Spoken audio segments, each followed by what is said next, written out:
Aquí está el referee Rafael Ramos.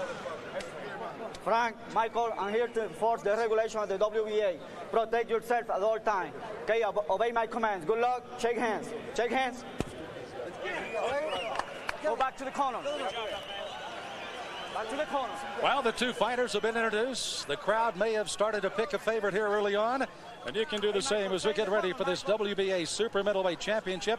It'll go 12 rounds, and Rafael Ramos, the third man in the ring in his 20th title fight, and he will be a man that'll be maybe called on somewhat tonight, even though Lyle will have to come to Nunn, and we'll find out exactly how much Nunn's particular game plan will change. Two things I noticed coming into the ring also. Lyle didn't look like he'd worked up much of a sweat. Is that a problem in the altitude in the dressing room? And even Nunn looked a little dry. Well, that is a problem of this altitude. I don't find that too remarkable. Both these guys are slow starters, so they'll get warmed up in the ring. It's not a factor in this fight. What is a factor is whether Nunn decides he's going to attack or whether he's going to be a defense. And you know, that we'll see after this first round. Right now, he's just a defensive, picking things off, a defensive fight. Well, for the southpaws of the world, certainly two southpaws fighting for a world title tonight. Gives you, of course, a little hurrah for tonight. And Michael Nunn, you can see, standing in the center of the ring, letting Lyle come to him as he normally does, then throws a couple of combinations and misses. Trying a pretty good left off the shoulder of Lyle and sends him into the ropes. Lyle comes out punching on the counter punch. He stunned Nunn with those two punches. He blinked. You can tell when Nunn gets hurt. Frankie Lyle, and you see Nunn resorting to the sling down, and now he's being warned. That's a little desperation on his part. He got gonged real good, and he was just trying to buy some time. He knows better than that. That's a foul. By the way, Liles, with 16 knockouts in his wins, has had 7 of those in the first round. None of his 28 has had 8 in the first round. 18 of his 28 inside of 4. 14 of 16 for Lyle inside the first 4 rounds. So, again, they feel it out in the first round, but they do get their business done. Well, this is a much more active round than before, than I've ever seen Liles fight before. He usually just runs his first round. Halfway through round 1, scheduled for 12. Frankie Liles in conversation with him at the weigh-in. Said he felt comfortable. Said he trained harder as the champion. Really didn't know what that responsibility was until he actually got the title. Until he got his bank account. Took a look at the zeros. That gets you in the gym. You know, to heighten the similarity, they exchange hard punches there. Not only do they look alike and are boxing alike, but they both have white trunks. I mean, it's like you're watching two guys in the mirror.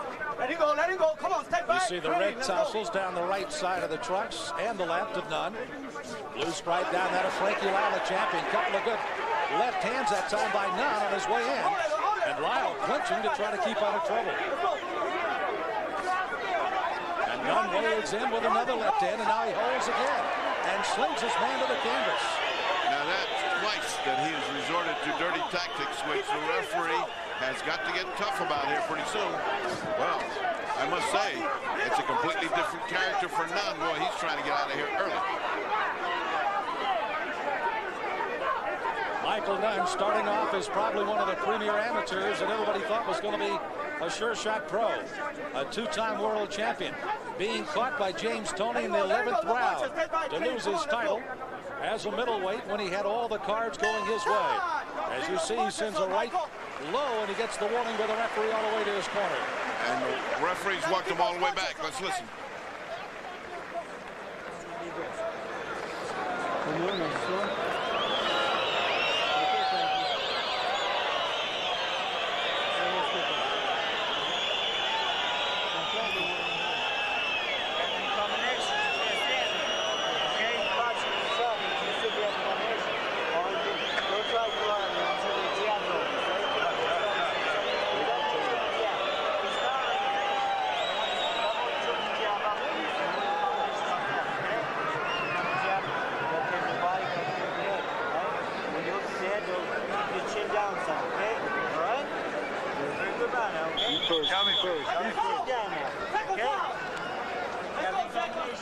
Freddie Roach, by the working in that corner of Frankie Liles. And you saw how quickly they try to change to get their strategy going for round 2 here, Freddie. Well, I better change something because he even had a worried look on his face as he'd gotten gonged 2 or 3 times, and Nunn is out manhandling him. He's scaring him, and you know, Nunn's always been this gentlemanly guy. Well, he looks like he's an alley fighter right now. He's throwing people around. He's hitting them low. It's a completely different look for Michael Nunn. Three nice punches. They didn't have any effect, but they were landing softly as if you were looking for that punch, not really zinging it. Come on, let it go. Michael Nunn has been characteristically a counter puncher, waiting for the other fighter to come to him. As Ferdy has pointed out, he's looked much more aggressive through the first few moments of the second and certainly in the first round. And Liles, almost a mirror effect as they meet each other in the center of the ring again. Liles is not really punching hard now. It's like you do in a gym workout. You're throwing the punches, but they're not really zinging. They're not really to hurt. Just kind of trying to find him, localize him, and then he comes on. But in the meantime, he's building up points. And let's say that Michael Nunn isn't building up any. Let it go, come on. Don't hold it. We made mention of Liles kind of toiling in the shadow of some of the other great amateurs. He won the National Golden Gloves in '86 as a 147-pounder. Went on to win the U.S. Amateur at a 156-pounder in 1988 and lost in the Olympic box-off to the eventual silver medalist Roy Jones Jr., now one of the champions of the world. So he had a great amateur career that nobody really noticed. Halfway through the second round. That's another low blow. Twice he's warned him now. Just missing with that left hand. Good combination by Lyle. Right hand right on the temple of Nunn. He stood right in there, though. They're both winging so that if one of them steps into the other's punch, you can see a flash knockdown here. Because Liles has been pity-patting, and all of a sudden he turned on the heat just then with that combination. As he seems to be sure of the target, he's now punching hard. All low punches, but not hard. Another one low by Michael Nunn. Catching right on a belt buckle and down. Sweet Michael Young, second to Michael Nunn, second to Nunn. Obviously, somebody has proved to be better than he. But he tries to make the comeback here and regain a title that he once held. Well, for a very long time, he was second to Nunn. He was the thing of beauty there. If he just had offense during that time, he would have been one of the great ones. Good shots by him. While he missed, he came back with a hook that hit Frankie Liles, and that's what counts. You see him exchanging the center of the ring again, and Lyle has had a very solid second round against Michael Nunn. Nunn, who vaulted on the amateur scene as a 19-year-old junior Olympic champion, winning his first 8 professional fights by knockout, and here he comes back at the end of the second round. And he was pushed. That's not a knockdown rule by the referee. That's about at the end of the bell. Frankie Liles woke up, and Nunn went to sleep. Sound that barrel, man. That's what I'm saying. You got it. You good? You what? You pushing. Look, I know you pushing. Mike, you work. Watch the walk. You got to go out here. You got to double it. And steady this guy up. All right? We worked on that, feinting and fire. Because if you throw the feints and fire, you'll catch him. You're not throwing no body shots. You're not throwing. Let's take a look right at the end of the round. Again, Lyle was getting some good punches in, but so was Michael Nunn here. Well, this was the kind of slip that happened at the very end. Fortunately, nobody's calling these slips knockdowns, which they aren't. Let's go, come on, out of there. Come on, come on. And on his way down, the bell was ringing. And that ended round number 2 as the bell goes for the third round. WBA Super Middleweight Championship. Sam Smith, Ferdy Pacheco, Showtime Championship Boxing from Quito, Ecuador. Altitude, just a shade over 9,000. These two gentlemen have been here a while, and they have trained here, and that should not influence this bout. But the next one coming up has got big problems. Bernard Hopkins fighting the hometown favorite, Segundo Mercado. Hopkins arriving only this past Tuesday. You see Nunn coming right out in the center of the ring again. Lyle continues to try to jab his way in. Nunn, using that great defensive skill, steps away. See how he keeps his hands down? There's a man sitting in the ring here, ringside here, Muhammad Ali, used to fight like that, but he had the height to do it and the legs to get away. He could get away with that. He's very careless as Nunn here. He puts his hands all the way down, and he's in front of a guy that apparently has a good bang. One of the nice things Lyle has been able to do here, Ferdy, is that he's doubled up on that right hand. He leads with a lead left and then doubles with a right hand, and it's made some pretty good. There it is again. That's a nice combination in there. And that right and left landed. Like that, and then like that. Hey, those are 4 punches that landed. Big mark on the judge's scorecard, and Nunn looks over his corner like saying, that was nothing, I'll get started here pretty soon. That's bad. I'd like to see a fighter look to his corner. Speaking of Lyle, again, training here since December the 1st. They actually went another 1,000 feet up. They did train at about 10,000. Literally trying to get acclimated to the altitude. He said the first 10 days, he said, was pure hell. He said, I just couldn't breathe. Well, you also have to wonder if he's going to miss Angelo Dundee in the corner. Look at that. You see Nunn coming back. Hits left-right combination, backs Lyle up. Lyle tries to counter the center of the ring. And that's very flashy for the audience, but that's all he's done this round, while the other guys solidly put in a good workman-like performance. I mean, if that's what he's waiting for, you know, one of these flashing things. Meantime, he keeps getting hit an awful lot by Liles, who just keeps working. As I started to say, depends on the corner work. I mean, you've got an Angelo Dundee telling you what to do, and all of a sudden you haven't got him. How does that affect him? We'll see. Half a minute to go in the third round, scheduled for 12. Lyle again coming out, fighting behind a couple of jabs in the first round, but Nunn very active in round one.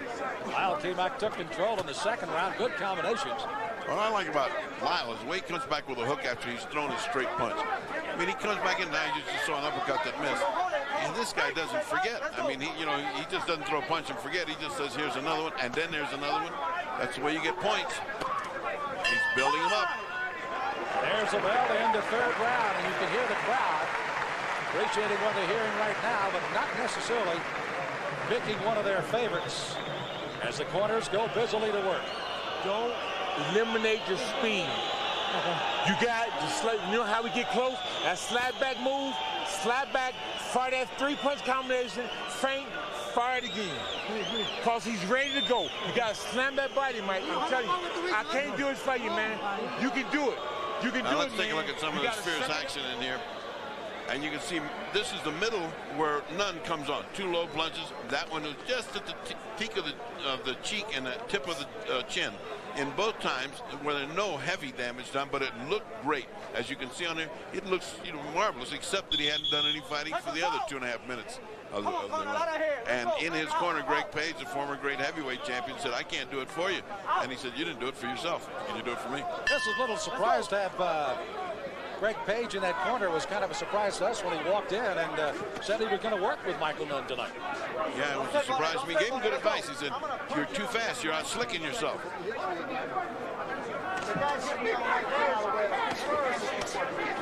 You see Nunn coming out, trying to flip that red jab out to lead with a right, follow with a jab, and then the left hand hook if he can get it in. And that's pure alley. Hands down and using your legs to get out of trouble. Almost backhanding his way in, and Lyle made him pay. Lyle's out boxing and out thinking him, and that's hard to believe when you know how good Nunn has been. It's just that he's workmanlike. This corner's got him working. I mean, like 3 minutes out of every round. No rest, no rest. Frankie Liles with that 25-1 record actually won his first 21 fights, 14 by knockout before he lost to Tim Liles for the USBA 168-pound title in Las Vegas. Lost a tough 12-round decision. That's the only blemish on his otherwise perfect pro career. They seem starting to lean on each other a little here in the fourth.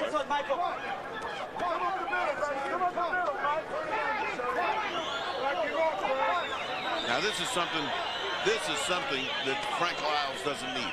He's letting Nunn rest when he had him going from outside, and he's not that devastating an inside puncher. I mean, they're doing nothing. You know, Ferdy, we always hear the terminology of resting a round or two. It'll be interesting in this altitude in a 12-round championship fight when you're afforded the opportunity to do so. It may be even as early as this fourth round somewhat. Well, when you see men clinch and they clinch for long periods of time, that's what they're talking about, resting. I mean, that is resting. Now Now, there are guys that know how to fight inside, like Carmen Basilio, who had a sneaky little uppercut that when you thought you were resting, you ended up resting on the canvas. A guy like that would get a masterpiece of an uppercut in. You can hear the whistles in the background, and that is not a sign that somebody's whistling at the beer vendors. They are wanting something to happen in this 4th round. Building seats just a shade over 18,000 for boxing. It'll be about 3/4 full during this fight. It may be filled for the title fight featuring Segundo Mercado, young man from Quito, Ecuador. Nice, good left hand. Now he's coming. Now he's coming. Now Nunn is coming. Nunn dug a couple of shots to the body, then comes upstairs. Lyle with his mouth gaping open. He's trying to gasp for some wind right now. Nice rally. Nice rally by Michael Nunn. He keeps this up. He takes this round. And there's the bell to end the 4th round, and the crowd appreciated the tail end of the round anyway. Let's head back to our studios in New York. Bruce Beck along with Bobby Chase. All right, Sam, Bobby, you've seen Frankie Liles. Now, what do you think? I'll tell you what, he's looking a lot like a mirror image of Michael Nunn. Southpaw, tall, lanky, not a big puncher. May punch just a little more crisp than Nunn, but Nunn, in my mind right now, clearly has the experience in his mind. He's been in with the better competition, and I think that that's going to come out as we get a little later into the fight. How do you have it scored right now? Well, right up until that the last part of that last round, I had Liles ahead by a little bit. He might still have a slight edge, or it's pulled to about even, but it's a dead close fight, and the experience is going to be the factor right now. We always talk about the difficulty of fighting a southpaw. What about when one fights another? You know, I never thought about that too much because normally when I face one, it's always annoying. I guess they know each other pretty well. All right, let's go back to the 2 southpaws south of the equator, and here's Sam Smith. Thank you, Bruce. You see this crowd in a semblance here. Roman Yahweh Coliseum, named after the great general that was the last of the Inca Indians, emperors before it fell to the Spaniards back in 1534. And, of course, honored throughout this great city of Quito as they're underway in round number 5. Now, does Nunn keep up the pressure he had in the 4th round? That's another question. He has been taking a round off, then fighting around. I have it just like Bobby. I have it 38-38, and thanks to that last little rally that pulled that round for Michael Nunn. But the only thing I saw is a little bit tired now with his mouth open. Maybe the nervousness of being in a really big fight with a guy that has a great reputation like Nunn is working on him a little bit. Doesn't seem to bother Nunn. Nunn is just going along like he always does. You know, Michael Nunn made an interesting comment when he arrived here in Quito. He said, I'm going to win my 3rd world championship on Saturday night. If I don't win my 3rd title, I promise to stay in Ecuador for a year. Rather interesting comment. Chamber of Commerce should use that in their next ad. Hey, this guy loses it, and you're going to punish himself by staying here for a year. Frankie Liles said he wanted to come, do his business, and get out of here with his first title defense. Said one of the things that was very difficult as he got ready for this fight, though, was all of the hoopla that was surrounding, of course, the Mercado fight. And then all of a sudden he thought for a moment, and he and Freddie wrote quotes in unison, said, you know, we're kind of living in their shadow again, and we're kind of enjoying it because we're going about our business. And so is Frankie Liles right now in this 5th round. And all those little punches landed, not with any perceptible effect, but it's like a little waterfall there. It's just raining on it. But Nunn is fighting hard. I mean, when he throws, it's hard. He just doesn't throw enough. Another warning to Nunn about throwing a apparent low blow again. I mean, it will be amazing if they don't take a round away, from a point away, because all of his blows have been low when he goes to the body. Less than a minute to go in the 5th round, scheduled for 12. Nunn again trying to put on that little flurry at the end of the round to try to steal it back. When he tries, he looks good doing it. In the meantime, Frankie just keeps on whittling away. Look at this. See his 3, 4, 5, 6 punches, and then look at this. There now been 10 or 11 punches by Frankie Liles, and nothing by Nunn. He's just kind of taking it. Well, that costs you points. Look at this. It's now about 15, 16 punches. You know, Nunn seems like a guy you'd be very frustrated with if you were a trainer or manager with this guy. Well, there are. I mean, he's had a lot of them. Listen, you can frustrate the great Angelo Dundee, and I don't think he was particularly frustrated by it. It's just that he couldn't get him to do what he wanted him to do. You know, Angelo builds a fire in the corner under you. If you don't get going, you got more trouble in the corner than you got in the ring with Angelo. So, I mean, he must have gone crazy with Nunn. Well, Frankie Liles may have hugged with Nunn through the fourth, but he came out throwing some pretty good punches in the fifth round as both fighters retreat to their corner. And again, Frank Liles, the champion defending his title, is back in the dressing room. You take a look at the guys getting ready. This, of course, is Bernard Hopkins as he gets ready to come out as the #1 IBF contender for the middleweight title. However, he has to fight in the opponent's hometown, and it's right here in Quito. Very confident young man, with the exception of the one problem coming in so late. Yeah. It's got to be a problem. That's not his fault. That's his manager's fault. Let's take a look at the low blow. And this is, I repeat, this is not an isolated incident. This has been going all 5. Now, that one wasn't really low. That one was on the B there, between the B and the L. You see Nunn's corner working frantic on him, really just trying to get him pumped into the fight again. Come on, Rose. Lee Roach doing the same with the champion, and there's the bell as we're off and running in round 6. An even fight. It's for either man to take it. One punch changes things around. One guy drops the other, and the momentum changes. But there's very little to pick from between these two guys. I mean, Frankie doing the workmanlike job, conscientious and working every minute that he can, and Nunn looking slick and beautiful and fighting when he wants to. Sometimes enough to win the round, and sometimes not. You take a look at the activity of these two fighters. Liles, most active years, 90 and 91. 6 fights in 97 and 91. He won all 13 of those. Had only 7 fights in the last 3 years, however. The other side, of course, Michael Nunn, very active, 85, 86, 87. Had a total of 26 fights, won them all in those 3 years. Only 13 fights in the last 6 years, however. Well, of course, Michael Nunn, former 2-time world champion. Middleweight, super middleweight, WBA title that he lost, he's trying to regain again tonight. And he leans on Liles again here in the 6th round. Not much happening with the shots to the body because they're so weak. They're just kind of play shots and not really hurting anybody. But men again have apparently elected to be satisfied to take off this round and fight slow. Slowly, they are working themselves into an even round here. One over the other better take them in. How many more times can you warn him before he takes off a point? That's the 3rd time that he said to him, keep the blows up. You know, Ferdy, both these fighters started out very actively in the first 2 rounds. They coasted a bit in the 4th, a more active 5th round, and now in the 6th, they seem to again have started the round coasting a bit, and now Nunn starts coming out punching a little bit here. That was a great series of punches by Nunn, but now, see, he stops. He's got to come right back. He can't let this guy get off again. Nunn, of course, trying to preserve his energy. Maybe that just under 10,000 feet may be starting to take its toll. Well, I tell you, it takes its toll in your brains, if not on your body. You start thinking about it. I better save some. I'm only starting here. I better get, you know, and he's fighting in flurries like he's thinking about altitude. I don't think it's they're exactly wearing down. You know, you can't see any wild evidence of it. But certainly it's got to be on their mind. I mean, I think, you know, if Nunn had the consistency that Liles did to work all the time, he could probably have knocked him. Oh, now that one is a very low blow, and this has got to cost him. That's the point. That's it. In the 6th round. So on more than a half a dozen occasions, low blows were thrown by Nunn. Maybe 3 or 4 of those were acknowledged by the referee, and now this one in the 6th brings a 1-point deduction to Michael Nunn. And in a close fight, Ferdy, that is a very serious deduction right now.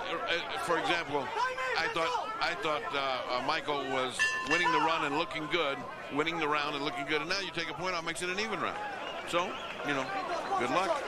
Neither guy got anything out of that. We have gone halfway through the scheduled 12 rounders. The bell just ends the 6th round. Okay. It's the championship time, son. Come on.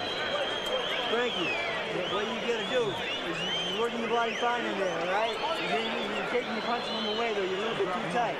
Take a half step back and fire the uppercut to the middle. You hear me? When he's leaning on you, half step back, fire the uppercut right to the shin. Right there. Right to the body. Yeah. You don't have nothing left. All right? He's got nothing, man. When he's leaning on you, you half step back and rip the uppercut. You hear me, son? Let's take a look and see on the final low blow that brings the 1-point deduction here. No question about it. A lot of doubt. There is no question about it. So with a 1-point deduction in the 6th round against Nunn, Frankie Liles in almost a dead heat fight. They have taken a slight advantage as both fighters are anxious to get underway in the 7th round. If we continue in a very tight fight, let me bring to mind, in this fight, in the super middleweights, there's been only 1 draw. As you see Nunn coming out early. Oh. The reaction is he's mad because he's complaining about low blows. And now, another one of those days. And now Liles is complaining to the referee, hey, he's hitting me low again. So as Nunn complains, then Lyle does his complaining. And now they're back fighting again. Only 1 draw in the super middleweight title fight. 30, you were there, June 1989. Sugar Ray Leonard and Thomas Hitman Hearns. Oh, yeah, what a wonderful night that was. 2 magnificent fighters. Now, you see, Nunn continues to punch low. He just doesn't regard it, because he's not doing it intentionally. I mean, but it is going south of the water. See, another low one, but just borderline. Now, look at, see now, Liles wants to come on. Liles says, I got to get this back. I can't let this go. And all of a sudden, Nunn quits. That's his old self. He just quit.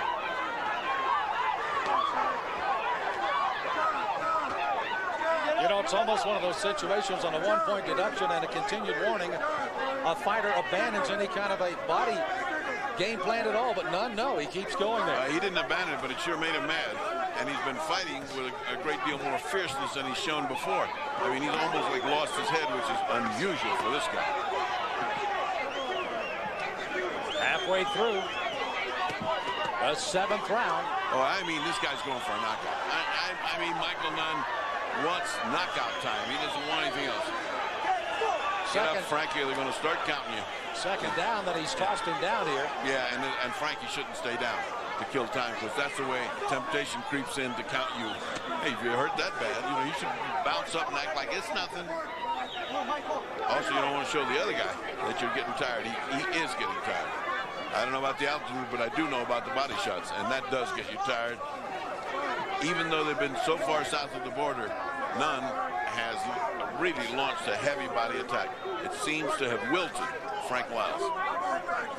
Liles definitely going backwards from where he was early, even though he's gamely coming ahead on Nunn. Nunn just pop-shotting him now with that great counterattack that he's got. He's got a wonderful jab. We haven't seen much of it. I mean, he's in a mode of attack now. He's not doing what he used to do with that jab, but he's got a wonderful jab and he wants to use it.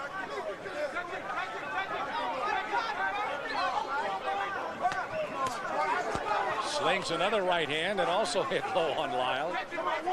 Lyle just kind of raised his eyebrow, saying, well, what else is new? Lyle's to the point of exhaustion where he's not trying to block him. He's just ducking down with each attack. You see Nunn coming out, good right hand, and he follows with a combination. Lyle trying to cover on the ropes. Nunn fighting right up the middle as the bell sounds, and Michael Nunn has ignited a little fire here. Excellent round for Michael Nunn. Don't forget, coming up, our main event tonight, and it should be a great one. They'll battle 12 rounds for the middleweight champion of the IBF. And it's going to be Bernard Hopkins, who had a chance for a world title before, going up against Segundo. And his name is Mercado, and they're going to know it forever here in Ecuador. And there he is in his dressing room. And every place you go, all you hear is the chant for this young man and Ecuador. They are really pumped. Young man has been trying to be shielded from all of the activities, but you can't keep him away from everything as he gets ready for tonight's title fight. Coming up next on Showtime. Well, this is the kind of hammering action that you see. You see pinpoint accuracy on the part of Nunn, and the other guy is just kind of flailing, trying to keep him off. For the first time, it looked like the momentum swung definitely to Michael Nunn. Let's see if he follows up, which he usually doesn't do. Let's see if he does. Let's see if he understands that he's on the way to a knockout victory if he can keep it up. 8th round of a scheduled 12-rounders underway. WBA Super Middleweight Championship from Quito, Ecuador. Sam Smith, Verdi Pacheco here in Ecuador. Uzbek and the former champion Bobby Ches in our studios in New York. And right now, the defending champion Frankie Liles, who seems to be wilting, is now getting hammered here by Michael Nunn. They butted heads again. And, Nunn is just so upset. He keeps looking at the referee and talking. When he gets butted, when he gets an elbow, he keeps looking at him. And the referee gets fight. Protect yourself at all times.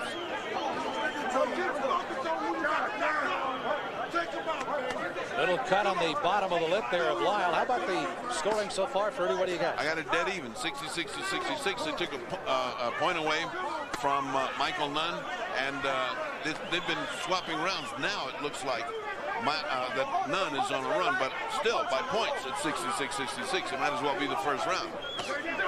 We're just starting. Lyle trying to take the fight to Nunn again. Nunn. Great foot movement as he backs him up into the ropes. Confidence is etched on the face of Nunn now. Worry is etched on the face of Frankie Liles. It looks like he's not having a good time. He's really getting pummeled to the stomach a lot.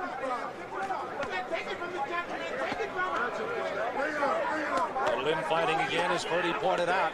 A lot of times the fighter will have that one key punch inside. Guys are just trying to wail away on the outside with looping punches. Nothing up the middle right now. You see that wide left hand of Nunn. Well, pretty good right hand lands on Lyle.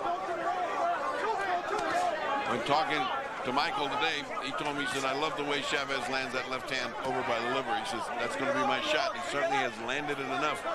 He can send a crate of oranges over to Chavez in appreciation of that left hook, because he has been hammering it any chance he gets. Left hook, right hook. All to the body. Liles quietening down in the latter rounds here now. Has played right into Michael Nunn's game. Oh, no. See, that wasn't hard enough to do that. That wasn't hard enough to do that. He's play acting now. He is now looking for any excuse he can. That body attack is killing him. He's now bending him over. See it? Frankie Liles really taking some shots. And stop Nunn in his tracks with one punch. One big right hand and then follows with a combination. Nunn trying to lean on him to smother the punches. Boy, he got hammered. If he wasn't in great shape, he would have gone down. Well, that's a surprise punch coming in just when things are going your way. Liles just arm punching here at the end of the round. He really doesn't have anything. You know that? He doesn't have anything. And there's the bell to end the 8th round. Turn of events both ways. Let's head back to our New York studios where, gentlemen, you've seen this fight. We have ebbed and flowed in this one tonight. Bobby, it is clear that Liles is outworking Nunn. Yeah, I think that he's winning the fight, and he's not winning it by any large margins, but there are only brief moments of brilliance by Michael Nunn. He's not working early enough in the round, tries to pull the round out late, but it's not enough work. Frankie Liles is just outworking him, but right now I think that the toll is being taken on Frank Liles' body a little more than it is Nunn. Seems to be wearing down a little more quickly. One time when he pushed him to the ground, he didn't get up right away. He wanted to get the rest. He's tired. What does Nunn have to do in the next few rounds? I think he's got to put on the pressure and force the fight. He's got to work a little earlier. The body shots are starting to work for Michael Nunn. Stay with that, and he's got to rip some uppercuts inside, and he can pull this out. Could Nunn be stealing the rounds late with those flurries? With any judge, it's possible. Sugar Ray Leonard was one of the best at doing it. For my money, no. All right, let's go back to Sam and Ferdy, ringside. Back him up. He can't fucking go back. Thank you, gentlemen. Bell sounds to start our 9th round of a scheduled 12-rounder. Michael Nunn on the left.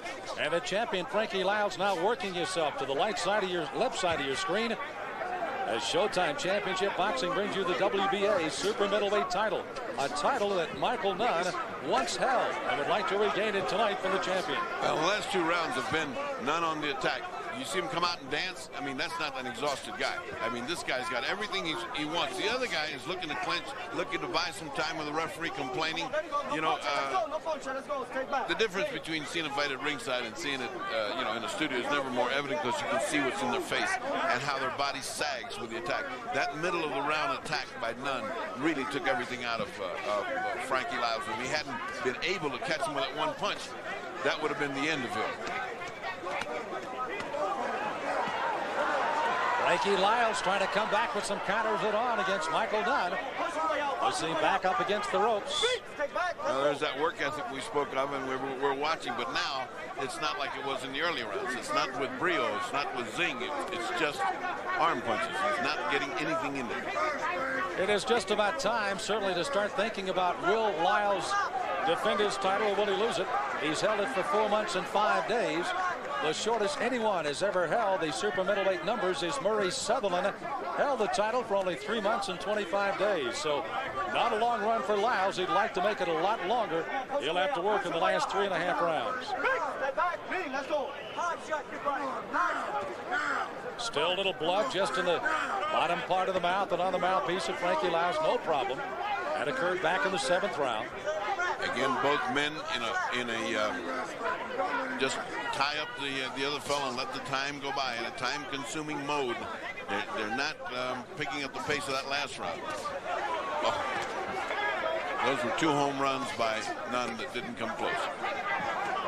You know, he has an unusual style, Ferdy. In fact, he throws that left hand and just kind of rocks back on his heels in order to duck what's coming at him and comes back with the right hand. He's very hard to hit flush.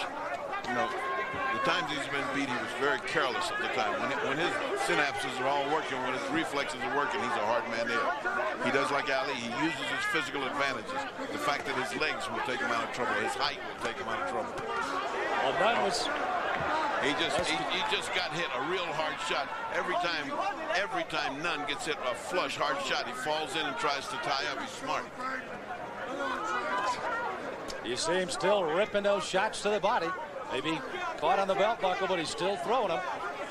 Liles again, it almost seems at the end of each round is almost arm punching to the end of the round, and he does again.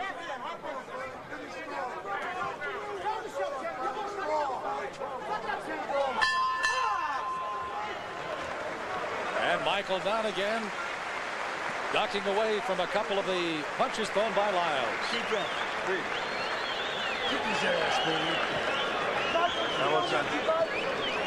Championship territory, Frank.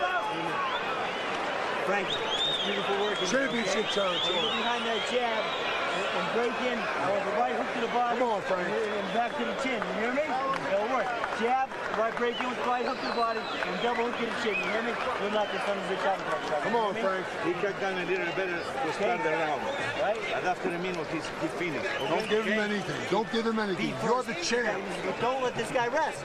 Okay? You're letting him rest out there when you're doing nothing. Champ, son. You're the champ. Every time he backs up, you take that slack up, put that jab on his ass. Okay? Double jab. Body, all right? Come on, buddy. Let's go. Let's go. Come on, mommy. Well, Ferdy, it's apparently you haven't been around boxing 100 years for nothing. You said exactly that same thing, and he's resting. He's letting Nunn off the hook sometimes. Well, I was a cornerman for about 20 years, so I know all the dialogue. He's got a great little cornerman, Freddie Roach, who was one of the savage, angel-faced killers I ever saw in my life fight. Brave beyond words. And, of course, the heavyweight, O'Halloran, kept saying, you're the champ, you're the champ. You got to say more than that. You got to tell this guy what to do to keep his title. Ferdy, how about any style changes, left-hander to left-hander? Are they doing anything differently than you'd expect? No, they're not. You know, what that looks like is just like an algebraic equation. Right-hander against right-hander, left-hander against left-hander, no advantage. And when left-hander against right-hander, you got something to talk about. Something happened, he's looked down. But Nunn's looked down. You slipped on something, you looked down. Well, of course, paint that was added to the canvas just a couple of days ago, a little slippery on one side, Nunn slipping a little bit. Liles having trouble finding Nunn here in this team. Yeah, Nunn has gone right into a defensive posture. Maybe they think they're that far ahead that they can afford to give away a round. I don't think so. I think we've got them 86 to 84. But believe me, it could just be the same way the other way, depending on how the judges like their fight. I mean, you know, we've got 3 judges, and this is a very close fight. To me, it's a very close fight. Keep in mind that Nunn did have a 1-point deduction back in the 6th round for continuing throwing low blows on Frankie Liles. Then they tried to exchange low blows for the next 2 rounds. Complaints coming from both sides. Well, it's almost the first time that I've ever seen Nunn get mad, and I've watched almost every one of his fights. He's so cool in there. You almost want to make him mad.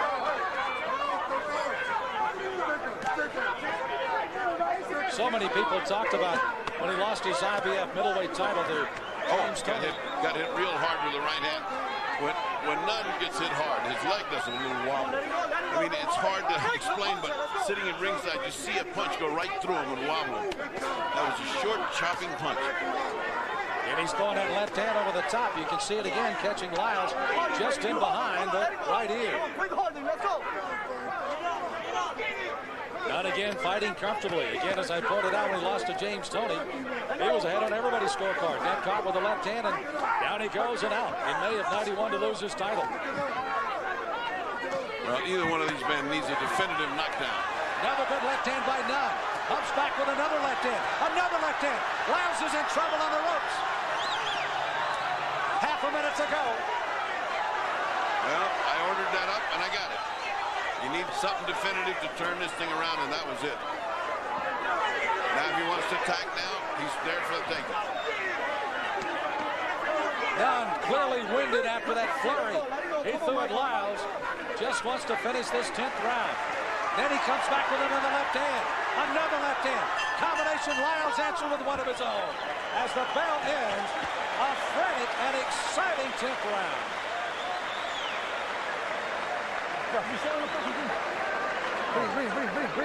Take your time, man. You're doing good. He want to give it up, man. He want to give it up. Let him have a laugh. That's the way you do it, baby. Get out of here. Get out of here. That's the way you do it, man. You gotta have it. Good. That's what you need. That's what you need, baby. Let's take a look at that furious action. And this is just exactly about the time I said either one needs a knockdown to get a clear grip on this fight. Then Nunn begins to launch this attack. You can see there's some crisp punches. The main thing is they keep coming from all sides. Some land, some don't. But at the end of the round, you see the effect. The effect of all those punches is that Frankie Liles has wilted. And this was after the bell right there. We could have had another one of those nights here. Well, if you go back and put this fight in a bottle, it turned out a surprising Michael Nunn came out rather early. Then he got into trouble in the low balls. Frankie Liles started to get a little momentum. But you'll have to mark down the 10th round is clearly a round that Michael Nunn may, even though he got a 1-point deduction, may have won this fight in that 10th round. Well, it certainly turned around the momentum, and it should be the opinion of the judges for at least that round. He was totally in command and had worn out his men. I mean, and let's say you got to reach back and give Frankie Liles a lot of credit. I mean, at this altitude, he's been in here taking these punches, and they're not just a few, but many. So he's got all kind of heart as the champion, and he's trying desperately to keep his championship. Well, despite having a total of 28 knockouts in his 45 fights, Michael Nunn has been the distance. 7 times he's gone 10, 7 times he's gone 12. He shoves Liles down. So Nunn can go the distance, or he can finish him early, as we alluded to at the start of the show. And he's still trying to work that body inside. Lyle comes back. Again, the punches don't seem to have much to him right now. You know, if they did and they landed like that, they'd have zoomed him through the ropes, because he landed 2 beautiful shots just then, and they had nothing on him. And they landed flush. Frankie Liles in his 26 fights has been 12 rounds 3 times. The last time was the one that he'll always cherish, winning the world title with Steve Little in Argentina back in August. Look at the way he uses his body to get away. I mean, for people who love defensive fighting, you really got to study this kid. From the time I first saw Michael Nunn, I had my mouth open on the way he had a radar in his head and in his body, and the way he used his legs to avoid punches. It was like Ali's, like Sugar Ray Leonard, is like the great Sugar Ray Robinson. I mean, these guys that have this defensive gift. I mean, so few of them in boxing, so few that when you see a good one, you really say, boy, if he just had a little offensive power, he'd be one of the ring greats of all time. And that's exactly what Nunn is missing, is that offensive power. 28 knockouts certainly is something to certainly consider, but it never has been his real forte. He does it over the distance of the fight. You see both fighters really tiring now in the 11th. Lyle just kind of hacking away with a left hook. Yeah, and that was like right on the neck. It's like a sloppy thing, you know. It was like hitting a guy with a tree trunk or something. He was whipping him, you know. Michael Nunn starting to measure a little more. There's another good left hand. Lyle trying to keep him at distance. Nunn again, a big left hand and out. Lyle staying in this fight, always dangerous, always looking for that one that'll change it. Nunn still talking to the referee. I mean, he has said more to the referee than he said to me all week long. You know, 30, there's one thing when you're talking about the guy that has the defensive skills of Nunn. Also has to come a little situation in the fact, as the bell ends the 11th, you have to be a little cocky when you can do that. And in the ring, he certainly is. You got 3 minutes, boy. 3 minutes, son. Come on, I love you. 3 minutes. We need to win this round, but do championship. not risk, okay? Do not risk, okay? Don't reach for him. Don't reach for him. You got 3 minutes, Frankie. Now it is the fight, but we need to win this. Last round, when you come out, touch me off, okay? Okay. Frankie, You got 3 minutes. inside, okay? You gotta go to the front. Both hands. The left uppercut and right hook, you He know? ain't gonna give you shit. You gotta go ahead and take it from this guy, man.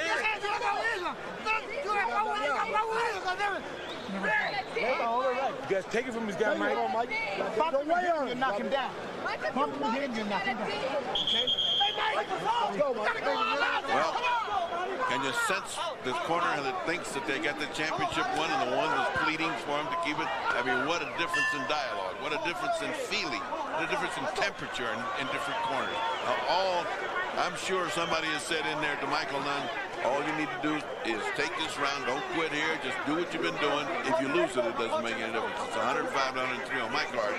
And I gave the last round, even though he was taking a shellacking of Frank Liles, because he just kept coming back and landing meaningful, short little shots. Less than 3 minutes away from Frankie Liles making his first title defense on Michael Nunn, becoming a 3-time world champion and repeating as the WBA super middleweight title holder. Well, Greg Page was really good in the corner. He just kept exhorting him, encouraging him. He's got it done. You know, you're talking to the guy that's been tops in his field for years in Greg Page. So he knows. He's looking at it. And, of course, in the other corner, you got Frankie Roach, who was also great. So, and O'Halloran. So these guys had good corner work tonight, but the altitude and each other have made them fight a very, very close fight. Bertie, would you mark this down as a little bit of a different look for Michael Nunn and maybe a total different look to trying to become a great champion that he might be? I think this is his first step in that direction. He certainly is different from the Michael Nunn I've seen. He's taking chances that the other Michael Nunn would never take. He's gone to the body no matter whether they take points away from him or not. The older Michael Nunn would have never punched to the body again. Halfway through the 12th and final round of this title fight. This crowd really hasn't picked a favorite in this fight. They've been very right down the middle and have enjoyed most of the rounds tonight. You heard a few whistles early on, particularly in that 4th round when they decided to coast a bit. But outside of that, they've been well entertained. I think if you like fine boxing, you like to see a guy use his head on defense and still come hammering ahead on offense, you got to give this thing overall just the feeling of it to Michael Nunn. If you like those guys that just work and work and work and won't give up, you got to think that maybe Frankie Liles kept his championship. I don't. I'm one of the ones that thinks Michael Nunn has won his fight. But it's not over. It's one of those things on Frankie Liles, who seems to be losing energy by the second here. In the last minute, you try to throw caution to the wind and go in for the knockout, hoping to win, but you can't catch Nunn. No, and sometimes you get caught. And Nunn is going to put a punctuation mark on the 12th round anyway. He is not going to leave any doubt here. Judges, Bob Watson, Oscar Perez, Gonzalo Oliveras from Venezuela, the other two from the U.S. will have the cards in their hands, and they'll make the decision on this fight tonight. And look, he gamely trying to fight out. Look at that. 4 moves of the head, and he avoided 4 punches. Out comes the mouthpiece of Frankie Liles. He is an exhausted man. Frankie Liles is tired. And there's the bell to end it. Nunn believes he's won it. Liles believes he's retained. And you can see them standing on their feet in the background here in Ecuador. They have certainly appreciated their first ever World Championship fight here in Ecuador. Liles again looked as if he started to ebb a bit, particularly around the 6th or 7th round. Maybe the low blows with a 1-point deduction certainly was a situation that Nunn getting a 1-point deduction, and Liles clearly started to slow down a bit there, and Nunn started to pick up. You saw him have that outburst in the 7th round when he thought that he caught a low blow. Maybe that was when the adrenaline really started to kick in. They exchange rounds up until particularly the 10th round, and in my book, that's where Michael Nunn, if he indeed wins this fight tonight, will have won his 3rd world title. Liles gamely fighting on in the last 2 rounds, but just unable to catch up with a great defensive fighter in Michael Nunn, who is trying to go to 44-2. In the 12th round, again, Nunn. Look how he came out at Liles. He catches him with a combination. Liles, just arm punching right now. and Nunn with that great defensive skill stepping away from everything Lyle had to throw here in the 12th round. That was early on. At the end of the round, you see Nunn coming at him again. Good left hook to the head. Came right up the middle. Lyle will gamely try to throw some punches, but the end was near in the 12th. And you saw the punctuation mark put on by Michael Nunn in the 12th round. Got a former middleweight champion moving up to the super middleweight after he lost that title that he had won from Frank Tate. In the super middleweight, defeated Victor Cordoba. Defeated him in a rematch, quite convincingly, I might add, after a controversial victory to get the title. And then finally coming up and losing that title, which he may have come up and regained as he lost to Steve Little, who Liles beat for the title. And you can see them anxiously awaiting the decision in the ring. And Jimmy Lennon will have it for us in just a moment. It'll be interesting to see what the reaction of the crowd will be, plus or minus, for the two fighters.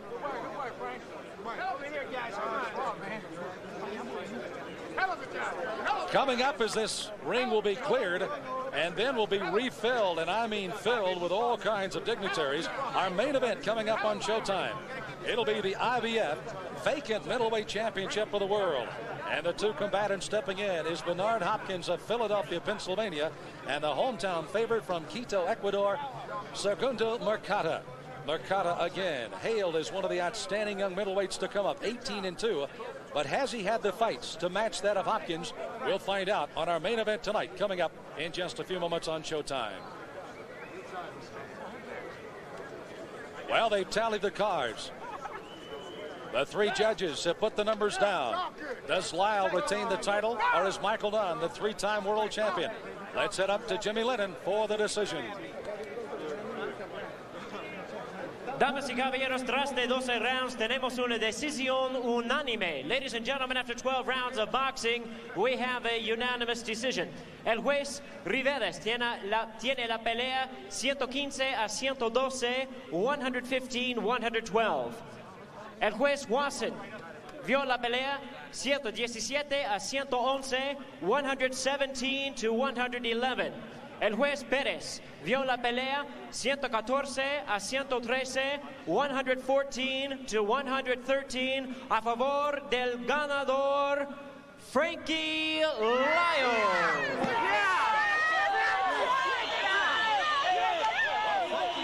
Despite the fact it looked like he was wilting, has apparently put together enough in this fight.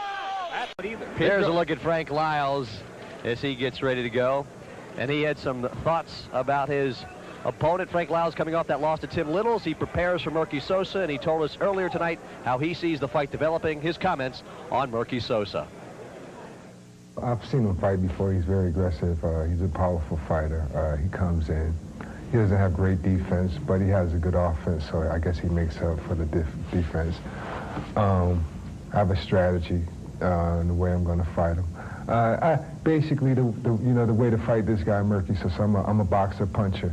The best thing for me to do is to go out to fight my fight. You know, to do what I do best, the head movement, use my legs, lateral movement. We worked on a lot of things in the gym. I'm in great shape for this fight, so I'm very confident that I'll prevail. There is a look at Frankie Liles, Syracuse, New York, now fighting out of Reseda, California. He is set to go, losing that USBA title bid to Timmy Littles back in July. And there's a look at Merky Sosa. And we check in with Chuck for the official introduction of our main event. Ladies and gentlemen, representing the North American Boxing Federation at ringside this evening is Mr. Sammy Macias. The officials assigned by the governing bodies for the next bout of the evening. The judges are Marty Salmon, Bill Graham, and Chuck Giampa. Your referee is Toby Gibson. This is the main event of the night. 12 rounds of boxing for the NABF Super Middleweight Championship.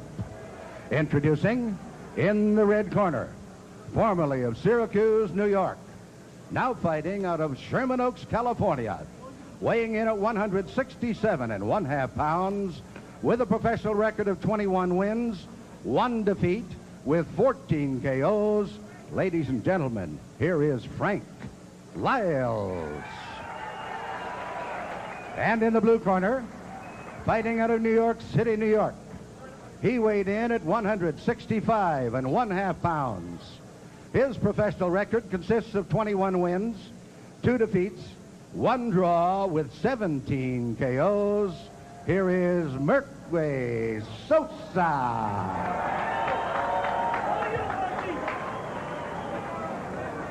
Toby Gibson calling them into the center of the ring. Instructions to both of you in your respective dressing rooms. Let's take a look at those NABF rules, Arnie. Well, the key thing on the NABF rules tonight is the standing 8 count is not in effect. The 3 knockdown rule is in effect. The boxer can be saved only by the bell in the last round, and the doctor can stop the bout. That's your key thing. Otherwise, 3 judges and a 10-point must. You know those rules.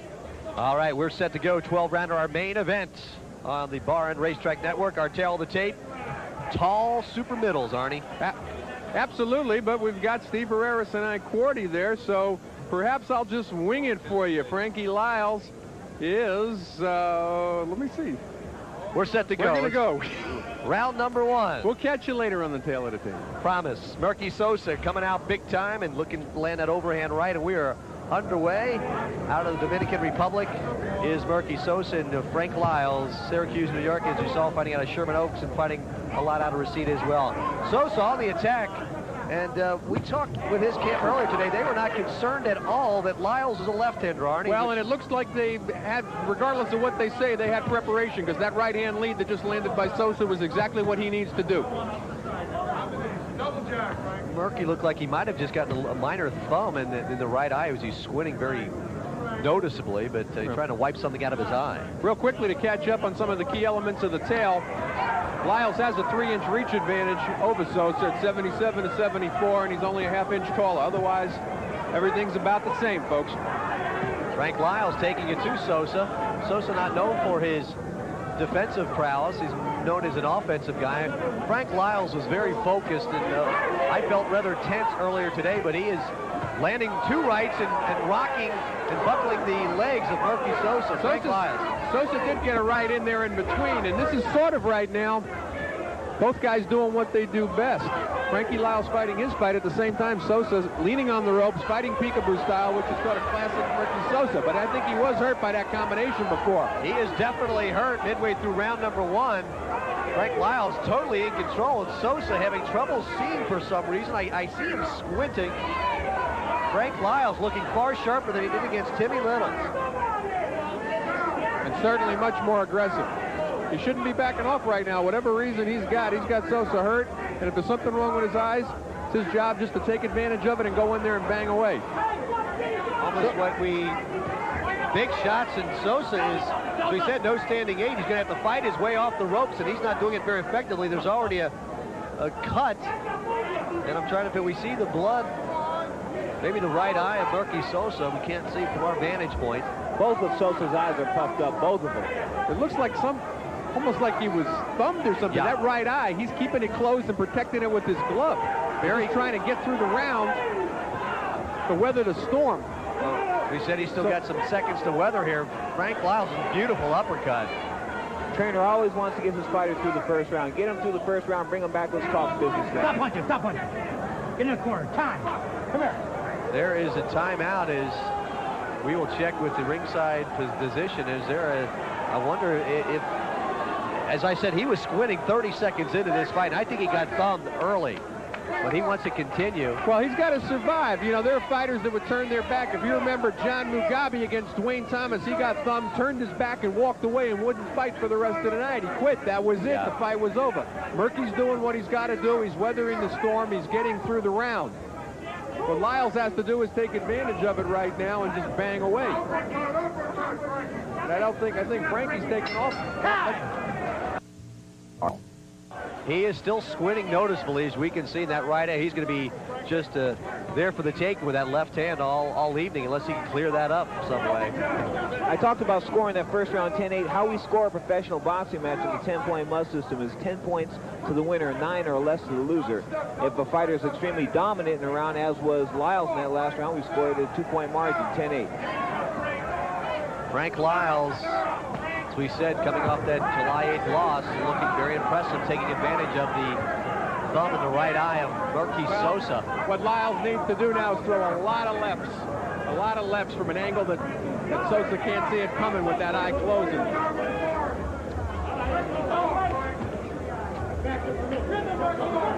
Murky Sosa, as we said, coming in with an impressive mark of 21-2, but he has shown nothing along those ways. He's trying to fight back now on the attack, but he can still, he is a one-eyed fighter effectively. Murky Sosa's like a Timex watch. Takes a licking and keeps ticking. He'll be here for a while. He's trying to land some shots. He's got that right-hand lead working, Huey, but it's just such a handicap right now, and he's got a big well under there. And there's the uppercut by Liles, which is very effective. They got to get the end swell on that eye in the corner. He didn't work on it too well last round because the doctor was there, but they got to get the end swell on that right eye right away.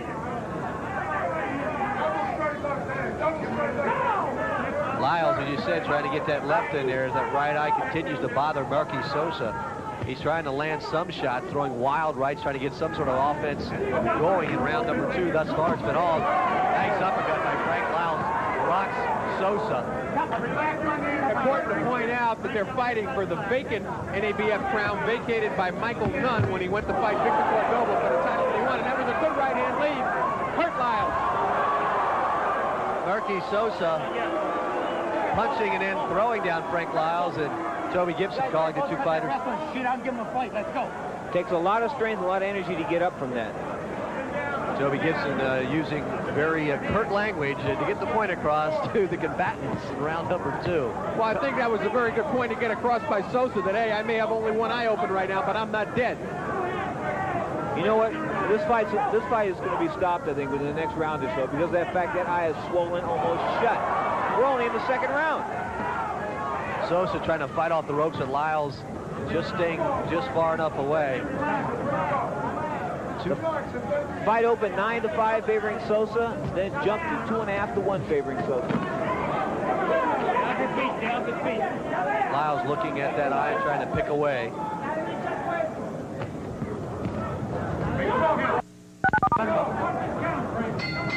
Round number 2, Murky Sosa is surviving, but I think that's the only way to describe it. Give your friends the gift of fun. Back to boxing. Enough of the language courses here. The eyes look like it's opened up just a little bit. I think maybe you were right, Arnie. I think that why eye was hurting him to stay open. That way he favored closing it. If that's what it turns out to be, Frank Liles let a great opportunity slip away from him, where he should have, you know, just shot his wad, take his chance. Round number 3, it's our main event, the NABF Super Middleweight Championship. Frank Liles in the white trunks, Murky Sosa in the purple with the white trim. And thus far, the man in the white trunks, Frank Liles, looking far more impressive as Murky Sosa tries to shake off the ill effects of a thumb in the eye in the first 45 seconds of round number 1, and the vision for him from that side is not very good. Sometimes nothing at all. Sosa tries a big right shot. That's that overhand right. That's the only punch he's really landed tonight that has had any effect on Liles, and it hurt him. You know, Frank Liles should be taking advantage of the fact the man's only one-eyed, and he isn't. He isn't giving him movement. He isn't throwing punches at angles. Frank Liles, not the most intelligent fighter in the world. Okay, Pedro, I want to identify that that was you. No. How to make friends and influence people. No, but I agree, and I said earlier, I think that should this fight get past 6 rounds and Sosa's eyes start to clear up, Frank Liles is going to realize that he let a great opportunity get away from him. Good left cross. Good left. Is Liles might have heard us urging here at ringside as Sosa just coming in trying to brawl, trying to land anything he can. Liles, in his last fight against Liles, was simply just not aggressive enough. He just wasn't there with the pressure. He went into a shell when he got cut in the second round, and that was all there was to it. He fought a defensive fight from that point on. Is this deja vu, except Murky Sosa's a victim this time with the swollen eye? Although Murky seems to be getting that eye's starting to open up pretty good right now. He's keeping his right hand very high. And that's his big shot, is that right hand. So we'll see if he can. He's trying to land the big shot that he's known for. He's got like an 80% knockout ratio. Has Frank Liles been aggressive enough when he's had his man hurt? That's the question. Not in my mind. He should have thrown caution to the wind. He should have went after Sosa. Sosa going after the home run, comes up with a whiff. Well, Murky Sosa, though, has had better competition and a lot more experience, in my opinion. He's had 121 total rounds to Liles 84, and he's been +8 rounds 7 times. And plus, he's been in with the likes of Tony, James Tony, Tyrone Frazier, Tony Thornton. So, and a fighter, and I'm sure a lot of our people have seen him, Sanderline Williams. Yes. Who he holds a victory over. On the other hand, other than Tim Littles, I don't think you've heard of anybody that Frankie Liles has fought. I think Sosa's headhunting. He hasn't gone to the body. Hi, I'm Zach Rebikoff. Round number 4, our main event, the NABF Super Middleweight Championship belt is on the line.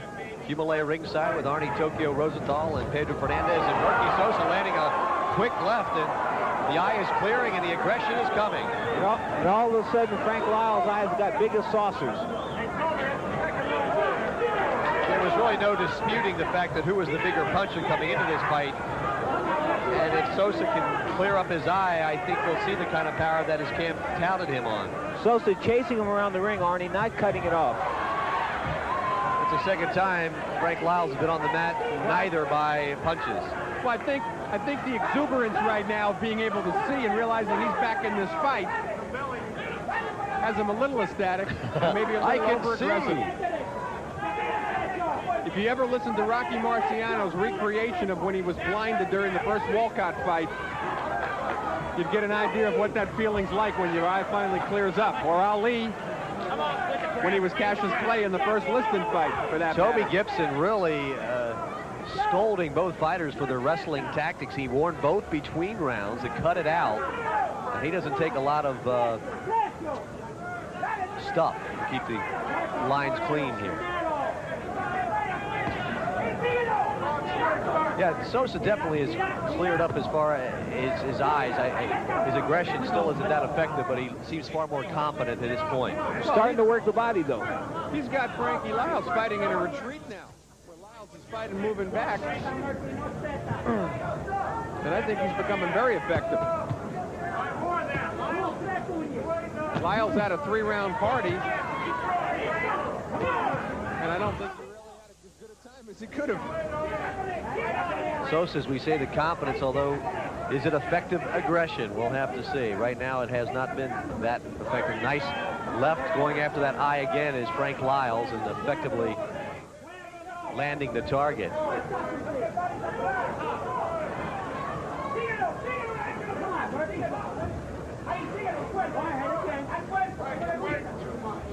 Both fighters ranked in the top 10 in the world governing bodies as Liles lands at left. I've got to say right now, regardless of what happens, definitely a tip of the hat to the corner of Murky Sosa for the job they did on that eye. Miguel Diaz, Bruce DeLuca, Pat Versace did a dynamite job so far. Frank Liles gets in some very weird positions in the ring and often loses his balance. He's been down twice already. Not by virtue of any punches by his opponent. Sosa on the attack.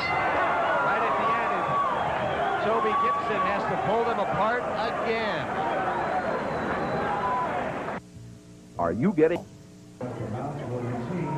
Round number 4 highlights, gentlemen.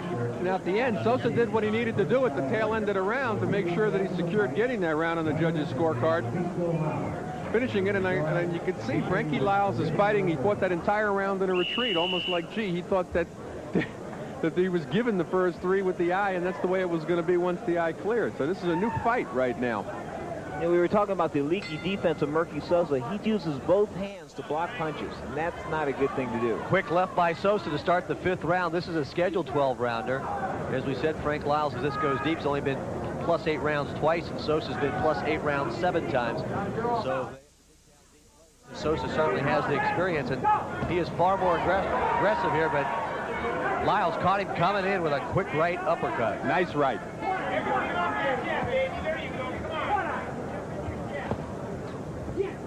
Sosa with a good left to the body. Sosa, the stalker right now, as he said, the right eye troubling in rounds 1, 2, and 3. It is cleared enough that he feels confident enough to come in and wing his powerful punches. A lot of people don't know, but Emmanuel Stewart had Frank Liles first in Detroit at the Kronk Gym and let him go to the Goosens about a year and a half ago. Said he wasn't up to par. Currently 20-1, but we said his opponent sheet not dotted with any future Hall of Famers. Tim Little's by far and away his most telling victory. Or, excuse me, opponent check that he lost to Tim Little. Well, Emmanuel had him fighting at a much higher weight, and more or less thought of him as a light heavyweight. And he had a couple of guys coming up at that time, one notably called Leonza Barber. And he gave his attention in that direction, and Frankie found himself out in Sherman Oaks, California, training with the Goosens at their gym. Good left hand by Liles.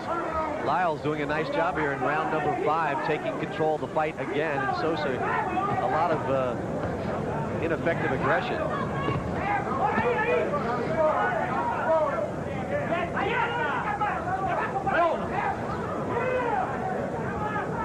Midway through round number 5, and Frank Liles trying to regain control. And that is the key to the fight, the body punches. Toby Gibson, this is about the 3rd time that he has stopped the fight to once again get his point across about holding, grabbing, and not paying attention to the rules. I got to tell you, personally, I think what he's doing is unnecessary. Good right hand by Sosa. I don't think that these guys are being overly aggressive or holding too much, and I think Toby over-refereeing possibly. My opinion. Sosa on the attack, and Liles fighting pretty decently. There's a low blow, and taking a point away from Murphy Sosa is Toby Gibson. Well, that's without a warning. Yeah, well, he said he warned him earlier when he went to the corner, but straight up, Toby Gibson's being a little zealous tonight. Right hand.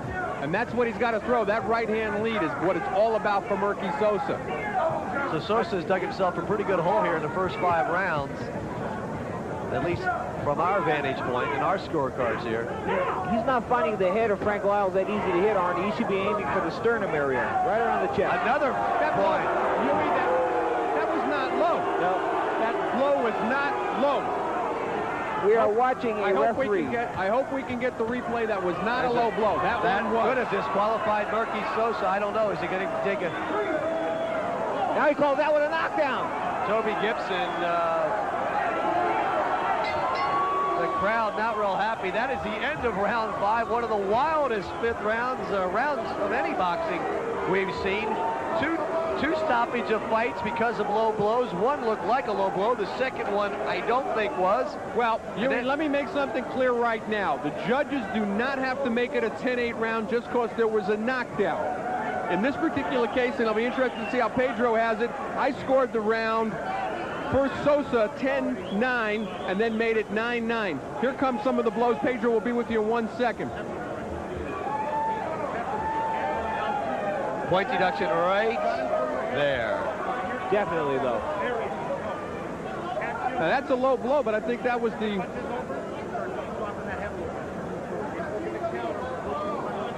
Well, yeah, that one was low. That was the knockdown. Yeah. But there were actually 3. We're looking for the one that was actually called the low blow, not the warning shot, the one that cost them the point. Go, Joe. They will be putting this... Pedro, how did you have the round? I gave it 9-8. 9-8 to Liles. 9-8 for Liles. So you saw it as a 10-8 round for Liles? No. They took a point away. They took 2 points away from Sosa. Not 2. No, we only had 1 point taken away. Well, I thought Toby took I thought he said points. took 2 points away. 2 points. Well, we'll have to clarify that. I'm not... God damn, There he goes, another point. Toby Gibson once again penalizing Murphy Sosa points. So Sosa has probably one option as far as this reporter is concerned. Needs a knockout. You know what's funny is he has to work the body in order to knock Frank Liles out, and Toby Gibson's not allowing him to work the body. Liles going on the attack right now. Big cut on Sosa's right eye. Big cut. Right above us, and Frankie Liles trying to end his night work, as we said, the right eye of Sosa right now. You can see this fight has had more timeouts than... well, Toby Gibson calling the doctor in now. Let's see. That's that same eye that was closed. It probably was puffy. Robert Boy is your ringside physician, and we'll see if they get a very close look at it. It's could be just one of those nights for Murky Sosa. First a thumb in the eye, now a cut over the right eye. I think they'll let it continue here in round number 6. And Toby wanted to stop the fight. Yeah, Toby's expression was he can't believe the doctor let it go.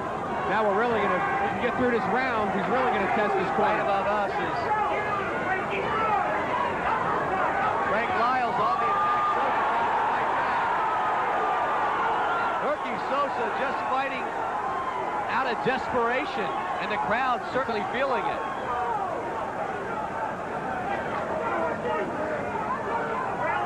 I think Sosa realizes the desperation of the situation. He's just going to have to wing it big time, but he's got to get through this round to get this corner a chance to work on that eye. That is a nasty cut over the right eye. We're in round number 6. And the one thing his corner's got to do is keep the doctor away long enough for them to start working on it. That's what hurt them earlier in the fight. Frank Liles looking at that left eye and shooting his left inside, although Sosa tried to fight back with his patented right hand. Good left. Murky Sosa fighting on guts and little sight right now. He hurt Frank Liles, though, with that left hook. That is a nasty cut. I would not be surprised if Frank Liles should be fighting on the outside, working that eye and getting aggressive. Big shot by Liles, the crowd. Sosa fighting off the ropes. Another great main event on the Sports Bar and Racetrack Network. Murky Sosa badly cut. Liles is shooting the left in there. Holding on is Frank Liles. Toby Gibson stopping it again. Now he just sees his opening and he continues to try to pressure him. Sosa realizes this might be the last couple seconds for him to get something done, because that is a nasty cut, and I anticipate this fight will be stopped. You know, when the blood's that red, it usually means an artery's been broken. And that blood is dark purple red. And he's teeing off on Frankie Liles big time in this round. He's getting the left and the right in. Frankie's keeping that right very low. He keeps dropping that right. Sosa's going to come over the top with a left hook, and it's going to be all over. Round 6 is concluded. Liles heads to his corner, as does Murky Sosa, and Miguel Diaz and company will go to work very quickly on the right eye of Murky Sosa. The work is strenuous. A brochure. And that usually, correct me if I'm wrong, Pedro, takes about a round to clot. It sure does. So he's got to get through this round. He's got to buy some time.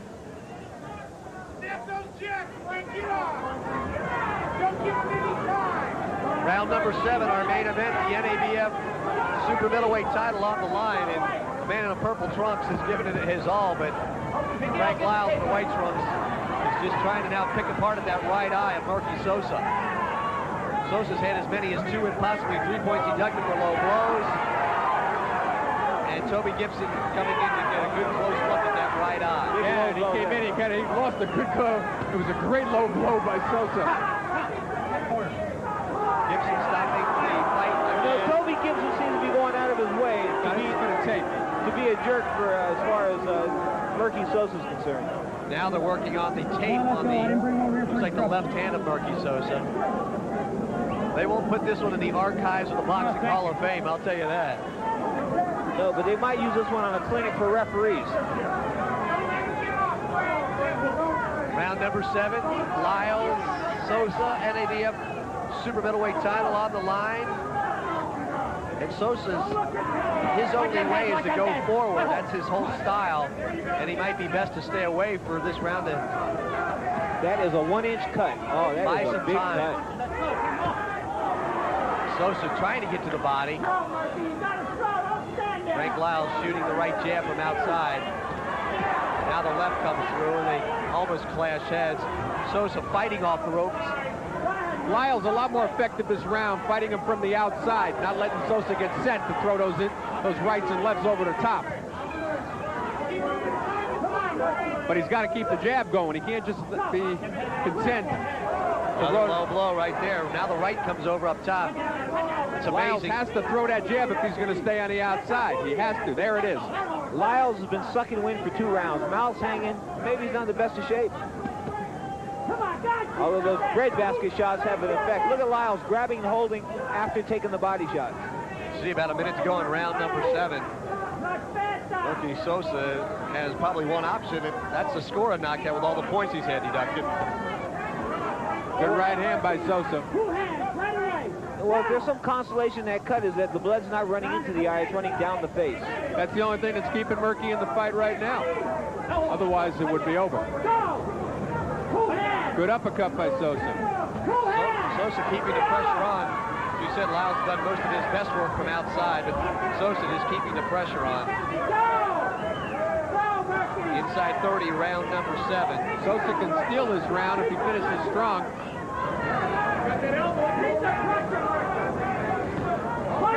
And he needs every point he can get right now, Yumi. Without question.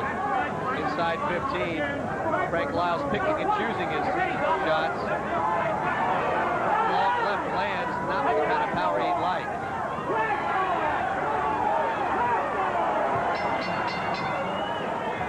I don't like my gray hair, but I'm money-saving coupons.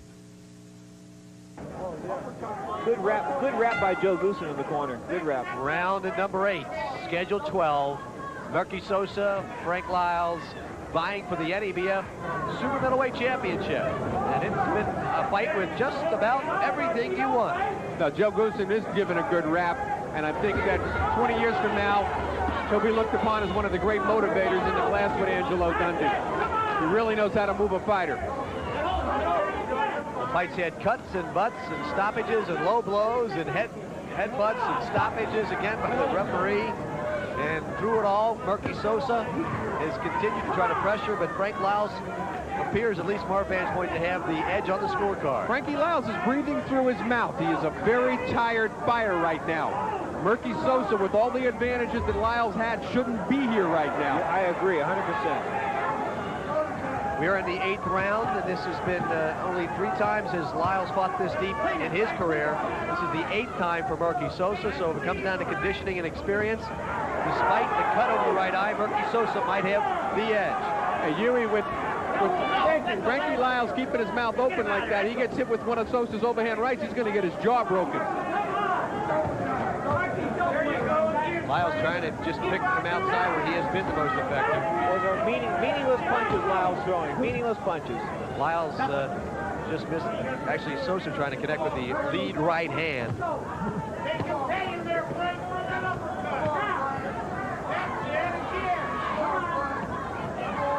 Sosa keeping the pressure on. We don't know what kind of effective aggression is the judges much score on. It's been effective at times, but for the most part, it has not been effective. The tape's coming loose on the right glove of Sosa again. Watch for Toby to stop the fight. Who, Toby? Pedro Fernandez not a big fan of Toby Gibson, the referee in this fight. I have to say, Toby Gibson is normally a very good referee. I don't know how Pedro feels. I disagree with a lot of the moves he's making tonight. Too zealous, too much power. Once again, another stoppage. That's for that tape on the right hand that I just mentioned. Wow, there's been absolutely no flow to this fight whatsoever. There's a look at Murky Sosa. And obviously the medication over the right eye has helped a little bit, but you can see the blood dripping now as we're about a minute to go in round number 8. You want to know why there's no flow in this fight? Talk to Toby Gibson. Okay. On the attack is Murky Sosa right above us. And that cut over the right eye is certainly now just spewing blood.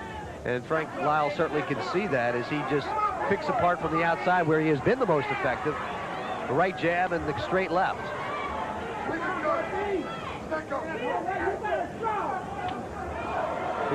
Sosa's got to pour it on again at the end of this round. Inside 20 seconds is Murky Sosa, as we said, the right eye definitely open, wide open again. And now, and the blood's getting in the eye now. But a great uppercut by Sosa. He's got Liles hard.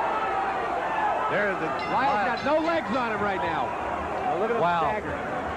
You know, somebody should talk to Murky Sosa. He might want to start his attack with about 30 seconds to go in the round as opposed to 10 seconds. Because as you mentioned, Arnie, he had Liles rubber legged at the end of round number 8.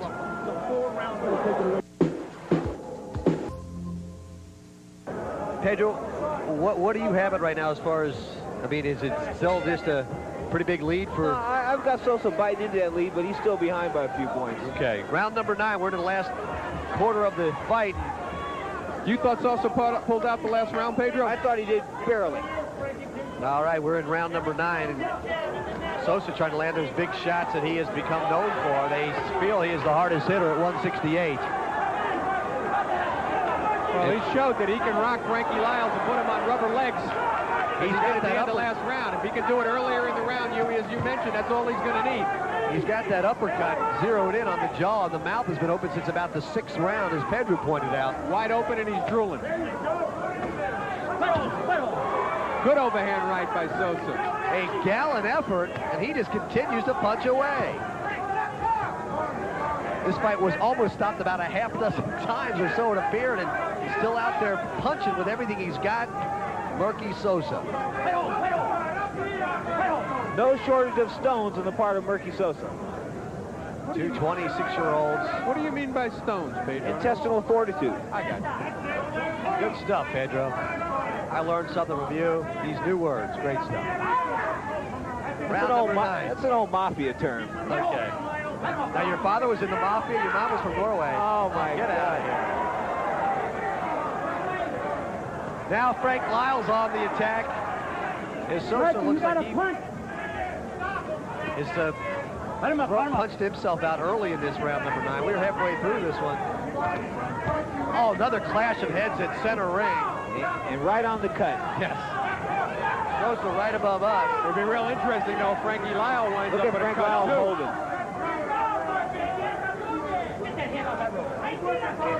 I think Toby ought to talk to Frank Liles about his holding. I don't know who's working harder here, Murky Sosa, Frank Liles, or Toby Gibson.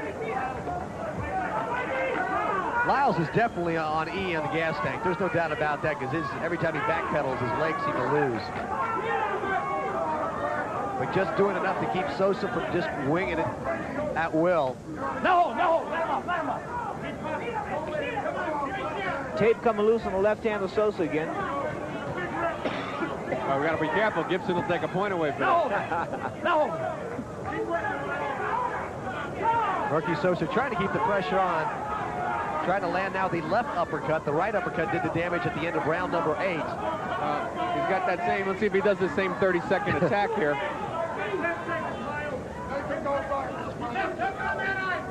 Sosa trying to land up, as you see him cock that right hand as he comes in, throwing it over the head of Frank Liles. I got to tell you something. Liles is dead tired. No, play hold.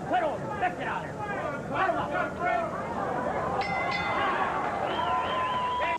All right, let's get back to the fight.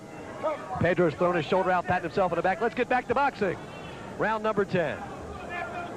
Frank Liles, who is breathing very heavily since about round number 7. And Murky Sosa, who has been fighting adversity since about 30 seconds into this fight, is still right there. Who would have thought that he'd still be here? Certainly not Frankie Liles or Liles' corner. As you said, a nice job in the corner again by Miguel Diaz and co. Working on the cut and the swelling. And their man is still out there with a puncher's shot right now. Well, not only a puncher's shot, Hugh, we have only gotten behind by 1 point, 85-84 after 9 rounds. Wow. Good body shot. Right to the liver. He's really punching big time at Frankie Liles, and you see Liles continues just to backpedal. Every time that cut starts to flow again, that was Sosa's wake-up call. You know what's funny is when Toby Gibson separates the fighters, he never looks at Frank Liles. He always looks at Murky Sosa like Murky's a bad boy. Right above us is Sosa trying to dig in and maybe try to land that effective uppercut, which has gotten him some very good results.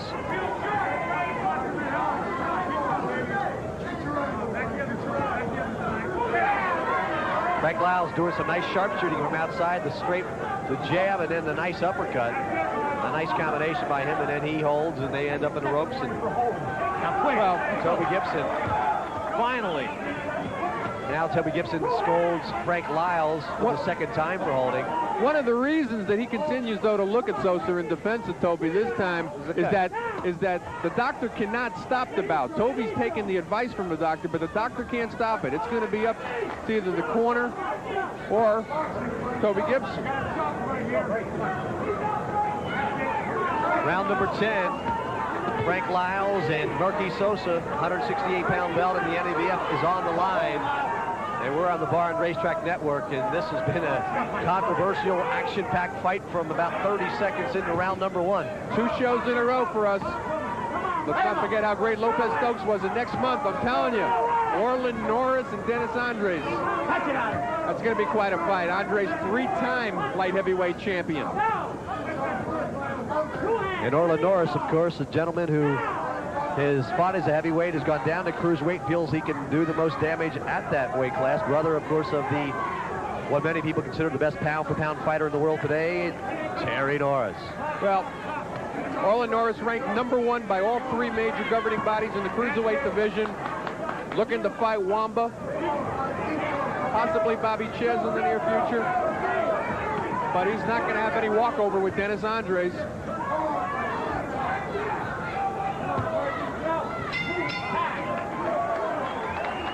I don't like my money-saving coupons. We head into the last 6 minutes of our main event. NABF super middleweight title, Murky Sosa, Frank Liles. And you heard how close the scorecards were, at least with Arnie and Pedro. So we'll have to see how the official scores have it, but we're heading into the last 2 rounds, and Murky Sosa would appear to need to be impressive and land some big shots. Well, as they say, this is Las Vegas. Anything goes. Anything goes on those scorecards. Seen it all here. Nice right hand by Liles as he looks to retake control here. But he's dropping that left, and Sosa came right over the top with the right and stopped him. As we said, Frank Liles only been +8 rounds twice in his career. This is the 3rd time, and this is the 8th time for Sosa. So he definitely has, if there is this thing as edge and experience, deep into a fight.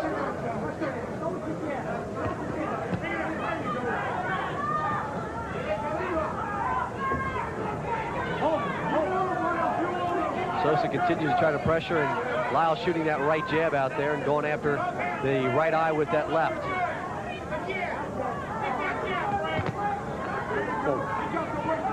Liles is cut now over the left eye from a clash of heads. Oh, that is right. So both fighters are now cut, although certainly the most serious one is over the right eye of Murky Sosa.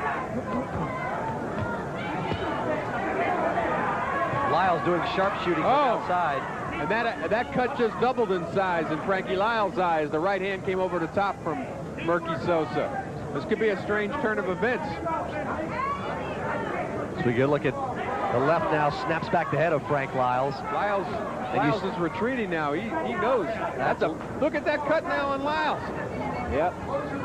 And you said this is when he went to the shell against Tim Littles back on July 8th. There's Liles holding again, holding big time. Take the point, Toby. The difference is, Huey, that was in the 2nd round. He's got 1 more round to go after this. And he's got Joe Goosen in his corner. You don't quit on Joe Goosen. No, not if you want to come back to that gym on Friar Street in Van Nuys, California again.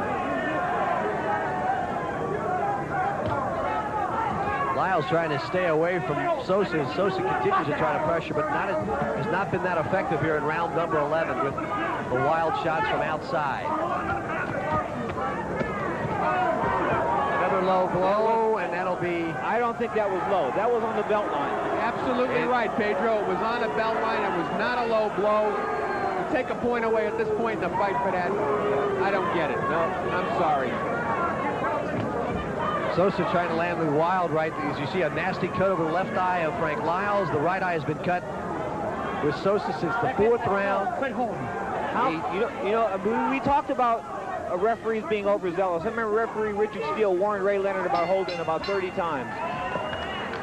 Round number 11 is concluded, and we'll go down to the last 3 minutes. To take a point for that shot, I don't think is fair, especially with what's going on in this fight so far. Murky, go ahead. We're ready for round number 12, the 12th and final round. They'll meet at center ring. Toby Gibson, Murky Sosa, and now implored by the referee for a clean fight. The 2 combatants go at it. Well, looking at my score sheet, I've got a 105-102 favoring Frank Liles to give him a 2-point margin in that last round because Toby took the point away. Sosa and Liles both with cuts, but certainly the most serious cut is over the right eye of Sosa. Liles, as you heard Joe Goosen say, over the left side of his eye, so that is not as dangerous. Sosa asked to land the big shot, but Liles doing the damage here in round number 12. Some beautiful combinations. Sosa's trying to get his legs back. Sosa's hurt. Sosa's on Queer Street. This could be Sosa stopped. is on Queer Street. He does not know. This fight's going to be ended.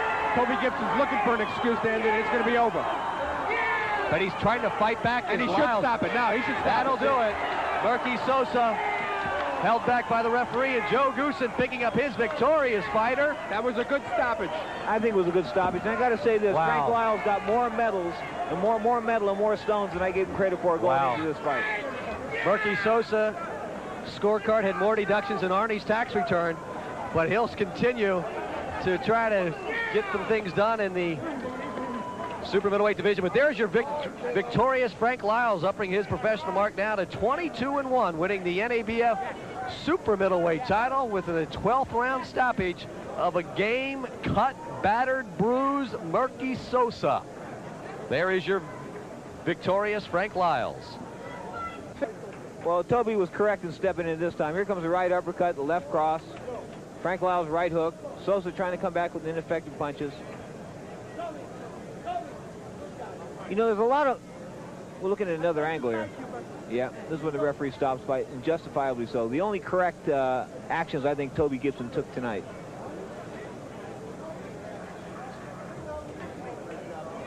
See, he allowed Sosa to try to fight back. When he couldn't, bang, time to stop the fight. Beautiful.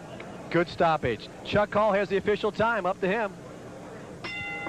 Ladies and gentlemen, before I give the time, I'd like to remind you that the next card to be held here at the Riviera Hotel will take place on the 25th of November. The main event will feature a USBA Cruiserweight Championship bout, 12 rounds, between Olin Norris and Dennis Andres. Also on that card and returning to the Riviera here is Eric Griffin, who you saw tonight in his successful pro debut. Ole Clemenson, also successful in his pro debut. A heavyweight who almost beat the Cuban champion in the Olympics, Daniel Nicholson, will make an appearance, along with Chris Bird, making his pro debut after being in the Olympics in '92. So mark that on your calendar, November 25th, here at the Riviera Hotel and on the Bar and Racetrack Network. Now the decision of the NABF Super Middleweight Championship bout. The time was 1 minute of the 12th round.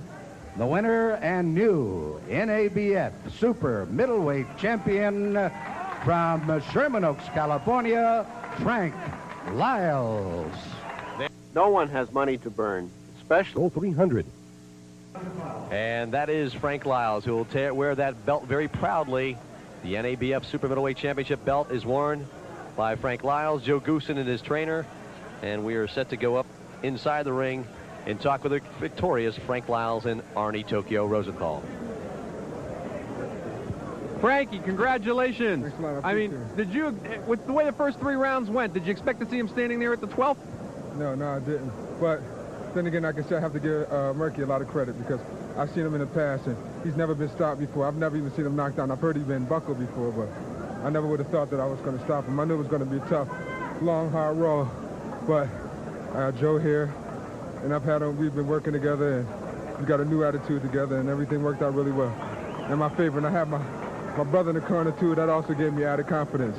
What about the low blows? He had 3, 4 points. We weren't even clear how many points. We lost track. Well, what about the low blows? Were they bothering you? I didn't want to let them bother me because I know that regardless, I had a bad experience in previous bouts where I've left it up to the referee and then just nothing was called. So the best thing to do is just to continue to go and just let the referee be the judge of things. So that's what I try to do. Okay, well, we're going to take a look here at what exactly happened here in the 12th round, and we hope we are. There we go. And you take a look there. What's going on? Accumulation of shots. I just knew I just had to stand there and just stay busy, and that's what I did. I just wouldn't give up. There was no quit. No laxing in there with me tonight. Well, yeah, because we were surprised. We heard Joe. You said before the fight was over, and going into the 12th round, you thought that you were way ahead on points, but then you weren't content just to let it go by decision. Well, he told me to go in there and go after him, and that's what I did. But I'm glad that I did it because Murky's a tough guy, and he's always in a fight. I mean, he's the type of guy that's always dangerous. I mean, he comes back. He's an awkward guy to fight, and he throws punches from all angles. Well, guys, there's 3 super middleweight champions. You got Nigel Benn, Iran Barkley, Michael Nunn. Take your pick. If Michael Nunn can get past this next fight, we want Michael. It's a personal thing. Joe, you have a comment on that? Well, Frankie just made it for me as far as who I'd like next. I think it'd be a great matchup, number 1. Number 2, I think there'd be a lot of interest generated because of the story, number 2. But I'll tell you, I really want to get off the track here and just compliment Frank Liles, because that was a rugged fighter he was in there with. And to stop Murky Sosa, a big feather in his cap, and shows that he is really going to be the super middleweight to be reckoned with in the next year. I have a couple of thank yous to make. I have to thank Jack O'Halloran and his wife, because they helped me get in shape and they worked with me as well. And all of the support from my fans and family back in Syracuse, New York. Thank you. About an hour and 40 minutes later, checked in at 167 1/4, shedding almost 2 pounds in a short time. We'll see if that is a factor in any way. And of the WBA rules for this championship. Championship of the world, scheduled for 12 rounds of boxing. Introducing to you first the challenger on my right, and fighting out of the blue corner. He enters the ring wearing aqua trunks with black trim, fighting out of it representing Flint, Michigan in the United States. He weighed in at 11 stone, 13 pounds, or 167 U.S. pounds. His record includes 27 wins, only 1 defeat, with 18 wins coming by way of knockout. Here is the WBA #1 ranked super middleweight in the world. Please welcome the fighter known as the Doctor of Style, Tim Littles.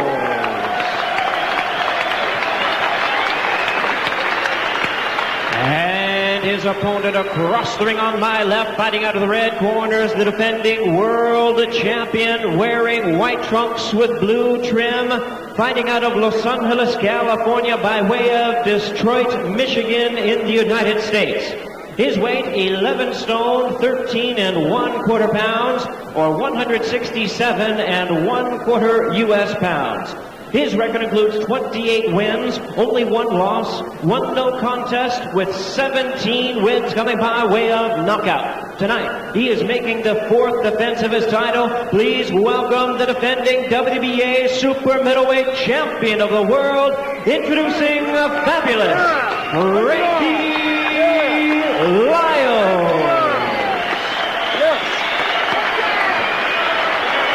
Once again, a referee in charge, Mitch Halpern, now to give instructions.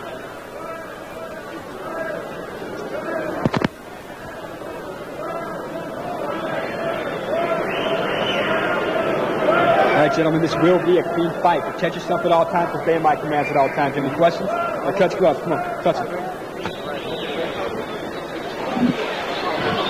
So here in Newcastle, England, we're getting set for the WBA Super Middleweight Championship. Tim Littles, handled by the venerable octogenarian trainer, Eddie Futch, who's trained so many big names over the years. Is Frankie Liles is handled by Freddie Roach, former brave savage fighter. Liles, born on Valentine's Day, very soft-spoken and hard-punching, very humble, personable, honest outside the ring. As Bobby pointed out, 2 very nice guys. Frankie Liles, his first fight in 7 months, coming off the unanimous decision over Brazilian Mauricio Amaral in Stuttgart. He's tall, rangy, he's a southpaw, he's a cool pro, actually a natural right-hander, learned to fight southpaw in the amateurs, knocked the guy out with the left hand and said, hey, this is pretty good, I'll keep doing this. And Tim Littles, the #1 contender, he's a world-class fighter, always ready, not spectacular, but solid. And said he has no problem with left-handers at all. He's fought just about every kind of left-hander. No problem. He says that's not a problem. He said at one point he fought 5 in a row, including Frankie Liles, and he beat them all. You know, some fighters have a theory that the right hand down the middle is the key to the southpaw. Others, the left hook. And Tim Little said his left hook is his dominant hand. His left hand is his dominant hand. The hook and the uppercut, he likes it. That is not a knockdown, waved off by Mitch Halpern. It was a slip. It was a solid shove is what it was. In spite of what he says, he's been throwing that right hand quite a bit, as Tim Little. I mean, we're looking for the other, and he's throwing it with some force. The only problem he said he has with southpaws, and In particular, the tall, rangy, lean, long-legged Frankie Liles is that the feet get tangled up. There's a good, solid straight right by Tim Littles that sends fabulous Frankie Liles into the ropes in front of us. Frankie Liles has been using a reasonable counter right hook, which has been keeping Littles a little off balance, but that right hand is starting to find its mark. You know, right uppercut by Frankie Liles, looking to follow it up and looking to put Littles down. There it was, that counter right hook, right uppercut was right on the button. He said if he comes to get me, he's going to get flattened. And he did, first round. He is not in good shape. Frankie Liles looking to finish off Littles, and there's the bell.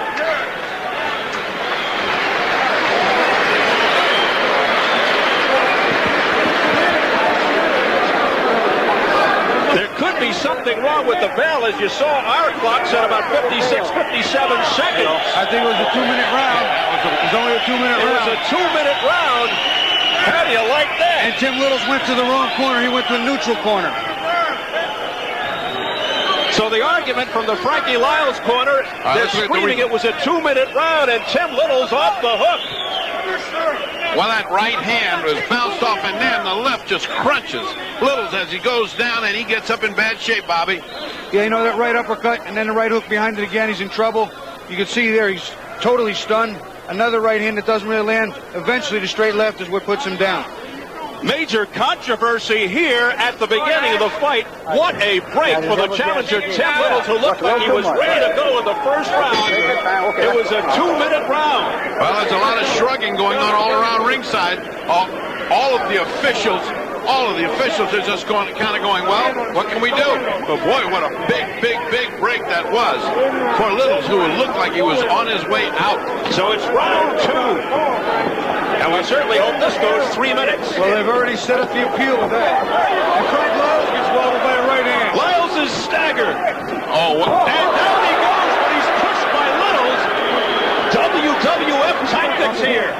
Employed by both fighters. Littles claiming, watch the head. He's cut already. They banged head. Little has a cut over his left eye. They did bang heads. And Littles hitting on the break. Things getting very ugly, very messy here. And Mitch Halper wants to settle things down, and take a look at that cut. Let's go, Doc. Let's go. Come on, he wants to get the doctor up here. That was an accidental headbutt.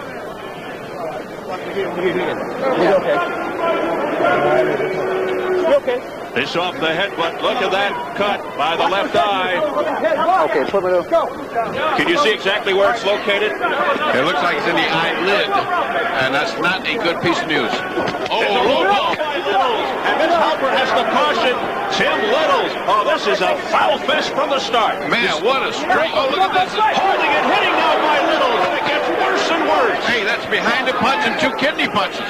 That was 3 fouls in a row. I'll tell you what, this has turned into a solid street fight, something you might see in the streets of Philadelphia. Boy, and if it changed by some streak of luck, how could you explain it with a 2-minute round? And Liles just walked into a left hook by Littles. Littles bleeding around the left eye. Wild swing and a miss with the right by Littles as he pours in. And the grappling tactics continue. And a low blow continues. That was a very low blow. The referee did not say anything, but it was low. And right now you can see that Littles is somewhat desperate. He sees and he senses that that cut may cause things to go the wrong way. He's behind on the scorecard with that first knockdown in the short round. It's going to be interesting from here out. Tim Littles, who could have been out of there in the first round except for a 2-minute round. The holding and hitting by Tim Littles with Mitch Halper trying to get in there and break it up. You okay? He's asking Liles if he's okay. Intentional foul. Intentional foul, taking a point away from Tim Littles. You can take your time. And he's telling Frankie Liles, you take your time. When I say Frankie, take a minute back, okay? He takes a point away from Tim Littles. Point here. As this goes worse and worse in terms of ugliness. You okay? Let's go. Well, it is a desperation, no question, of Tim Littles that's causing him to fight in such an extraordinarily rough manner. These guys have met many times and had no trouble. Now it's nothing but trouble. Well, they finally reached the 3rd minute of the 2nd round. They've gotten that straightened out. That was ludicrous. You know what part of the problem is? A, they're southpaw, the orthodox fighter will get tangled up. They're crossing from different angles. B, Frank wants to sit back and box, and Littles wants a war. So this alley rages on. Liles getting tagged by that straight right by Liles, who stumbles to the canvas. It's a knockdown for Liles. He's jumping around and running around like a colt, but is anything like a colt. He has not his senses with him, and the bell saves him again. Twice saved by the bell in 2 minutes. Oh my goodness. Oh my goodness. Get through the round. See, you're trying too hard. Yeah. Okay? Get through it. Yeah. Take your time. Get through range. Don't grab those punches, right? You get hit. Yeah. Go ahead. Go ahead. Forward. Yeah. You get hit. Yeah. Back with that look. In the water. All right. Yeah. It's all right. Okay. Good. All right. Yeah. Yeah. I got you. You had the man, Tim. Just take your time, okay? Yeah, the referee, he was holding him, man. Don't worry about that. That's the point. Yeah, that's all right. Hey, Bill. That's all right. You got to watch the hold, right? Yeah. That's why I was still hitting, because he was holding it. Look here. Let's take a look at that spot. Here's where Liles gets hurt. Then, as he gets up, we can't see it, but we think he hit the rope and cut his eye. And here we go for round 3. It has been a foul fest from the start. There's a straight right hand by Liles.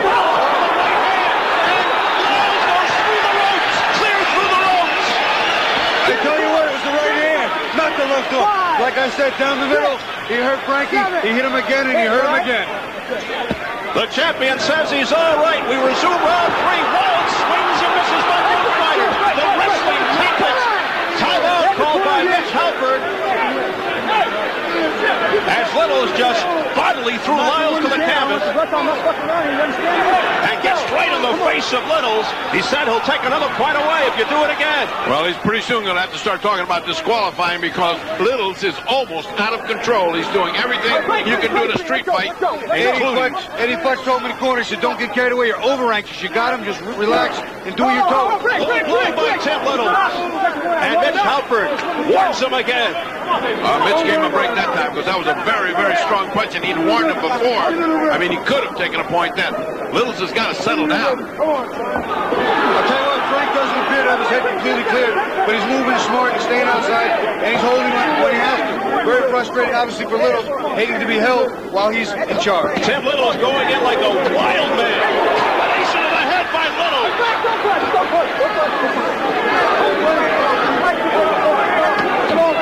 Liles goes right back at Liles. Good counter hook by Liles there on the way in. Liles having his trouble getting in without getting tangled up and tied up.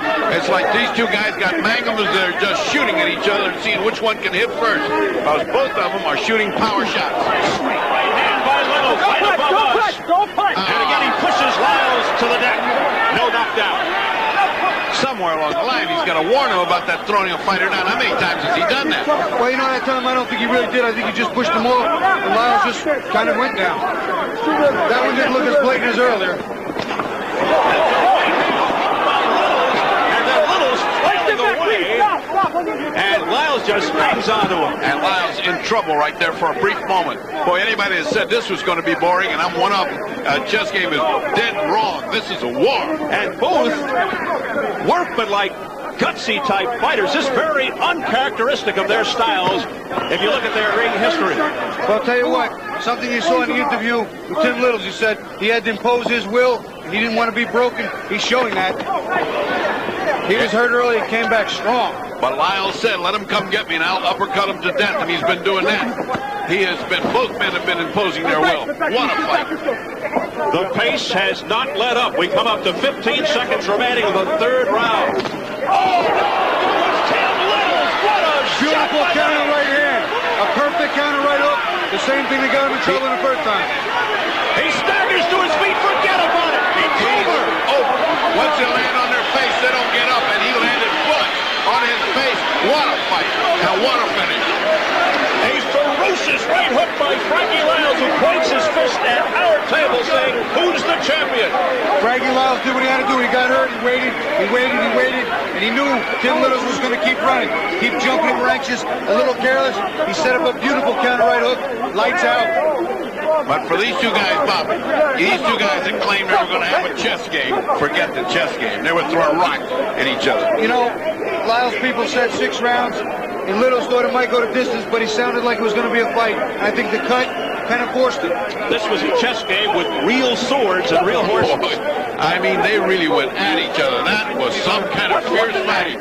Sometimes when fighters have fought each other so many times, they're so used to it, it gets a boring fight. This was like they'd never seen each other and got in a dark room. And I think, fellas, perhaps poetic justice in light of the fact that Littles was really taken off the hook in that first round when the round went only 2 minutes. It would have been a big controversy had Littles been able to score a knockdown, or knock out, rather. Then, boy, what could you have explained it to? I mean, what could you have imputed?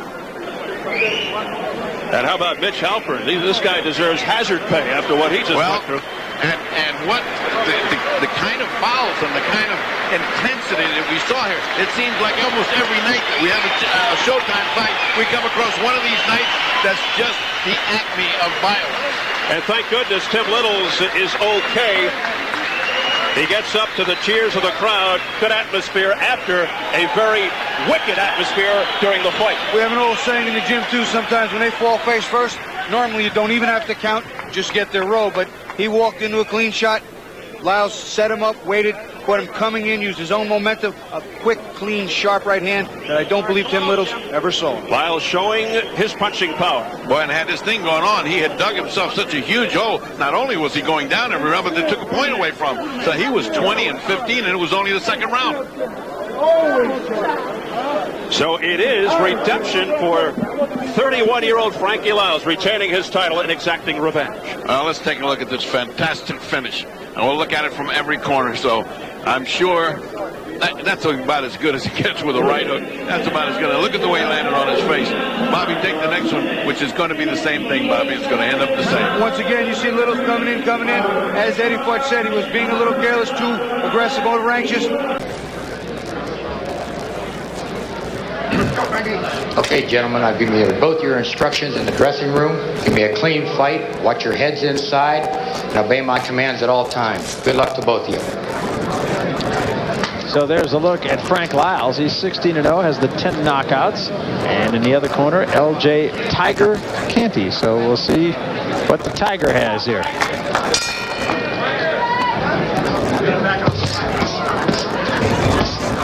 Frank Liles was a terrific amateur, had a great amateur career. We featured him several times in the Olympic Festival that we televise each year here on ESPN.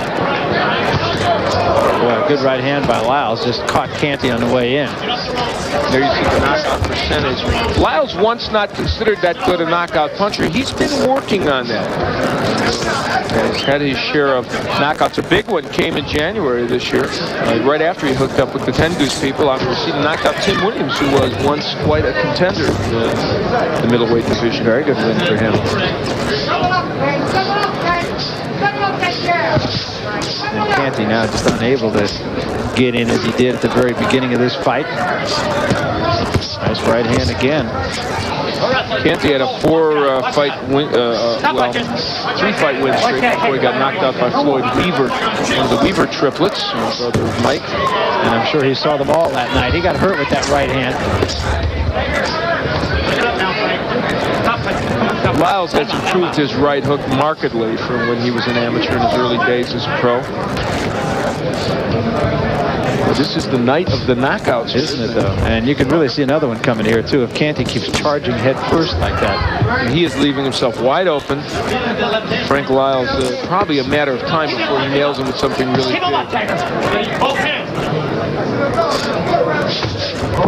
The uppercut could be a key weapon. You see him using it, but he has to be careful, Liles, when he uses it, not to leave himself open. Well, he threw it right there, and it did catch Canty.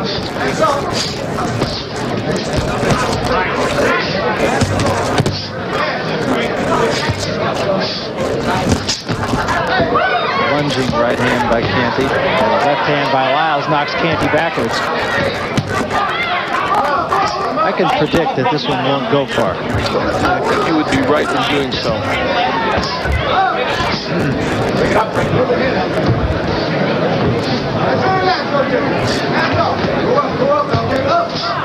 Nice hospitality here at the Sands. We've enjoyed our stay here. Very nice. This hotel's been kind of a throwback to what Las Vegas was 20 years ago. Yeah, so nice. Yeah, very much that kind of feeling. And Zach Adelson referred to the Rat Pack that used to do their shows here and all get together on stage. That must have been some time. That's right. As a matter of fact, when I was a kid, one of my favorite movies was Ocean's 11.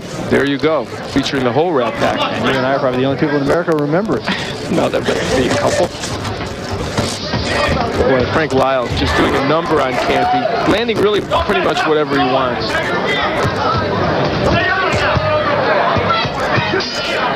Big first round by Frank Liles. And we'll take you into his corner, and I'm sure what Joe Goosen will say is you're doing a good job. Back again when you hurt him, Frank, okay? Relax, put your legs out. Pull up, Frank. Now you know when you hurt him, those uppercuts will finish him off, Frank, okay? Okay. All right, take a deep breath. Sit back and relax. I mean, you're hitting him with everything in the book. Now he's expecting straight shots, folks. Give him something he ain't expecting, something he hasn't seen. Very interesting advice and good advice from Joe Goosen, and here's why he gives that advice. There's the straight left hand by Canty.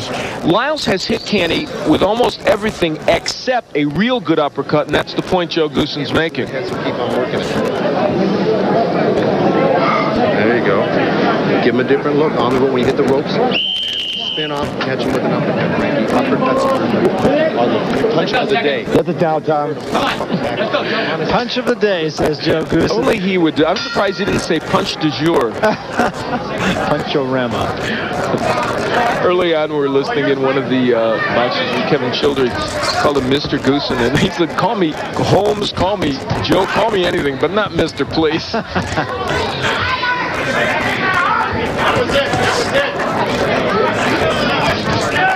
Numbers in the first round, lopsidedly in favor of Frankie Liles. Really a good percentage landed by Liles. Better even than I would have thought just sitting there watching. So it's interesting when you look at the numbers and you see that a guy was really on board. Of course, Canty is right there for those punches. There is not a superb defense being offered by Canty.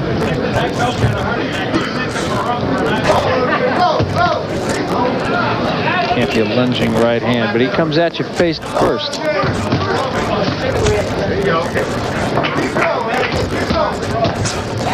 And in the second round, he seems to be even a little bit slower, so his pace is even slower this time. Yeah, there he will walk into something here, and I'm sure that Liles looking very much for that uppercut, and there it was. And it right landed also.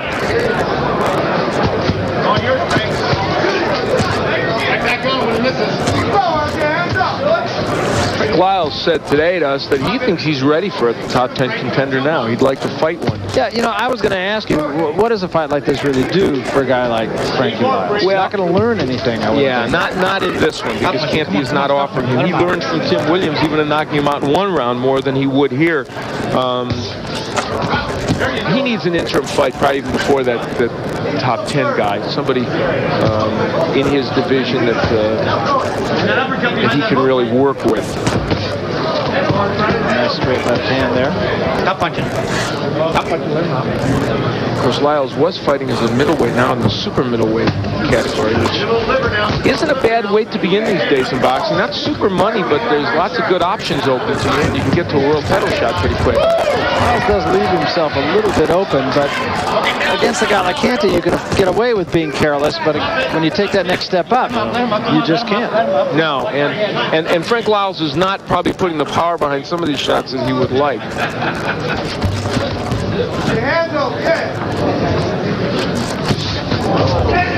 Short right hand. That was a different look. You drop down with something now. Left side. That was a huge right hand. Toby Gibson steps in and stops the fight. Has to stop it. There's no such thing as a standing 8 count. Had to stop it when he stepped in. I think Toby realized that too. Toby knew it, yes. And well, I'm not going to go back to it. But in fact, I think that is the dilemma that Richard Steele found himself in when he jumped in during the Tyson Ruddock. Don't have a standing 8 count even to work with. You've got to stop the fight. And in this case, appropriate, because one more punch and Canty might have been really hurt badly. He was just there to be hit. Yeah, I think that's absolutely right. Fight's well stopped, as it turned out.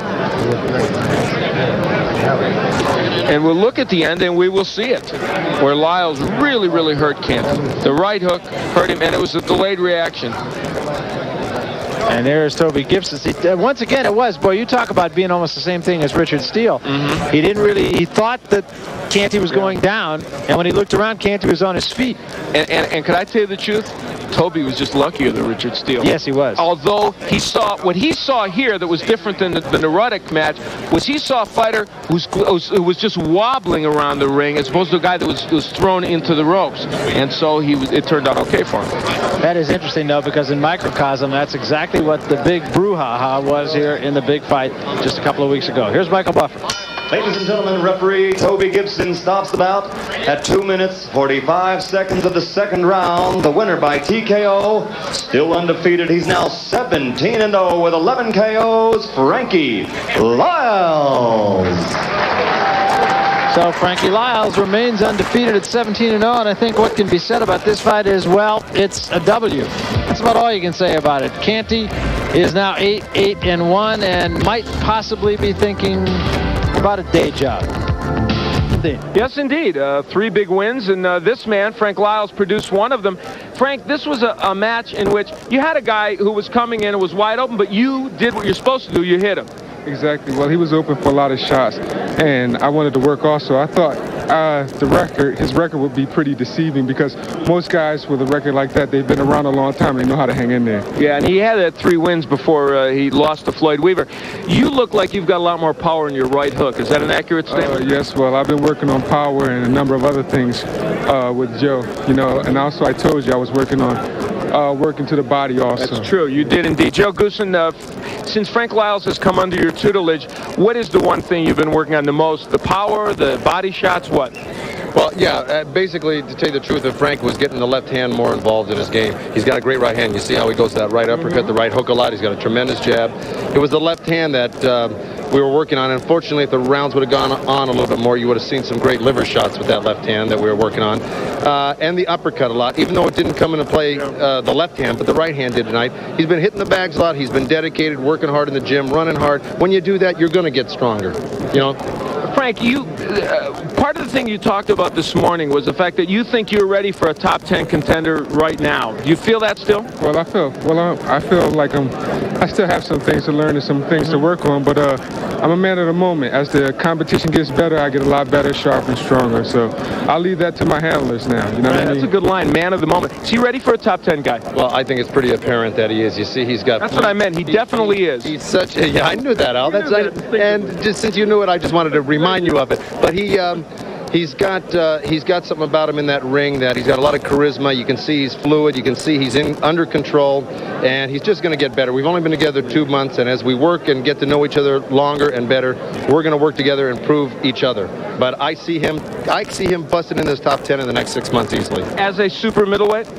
Super middleweight maybe as we start out, but I think when we get closer and closer to the top 10, I think we can drop down a little bit. I don't think it's beyond Frank to make middleweight. He's a 6'2", southpaw, good-looking guy. He's got great movement. I think he can go a long way and be champ for a long time. All right, let's take a look, Frank. Let's relive a pleasant moment for you as we go back and see how you ended this bout.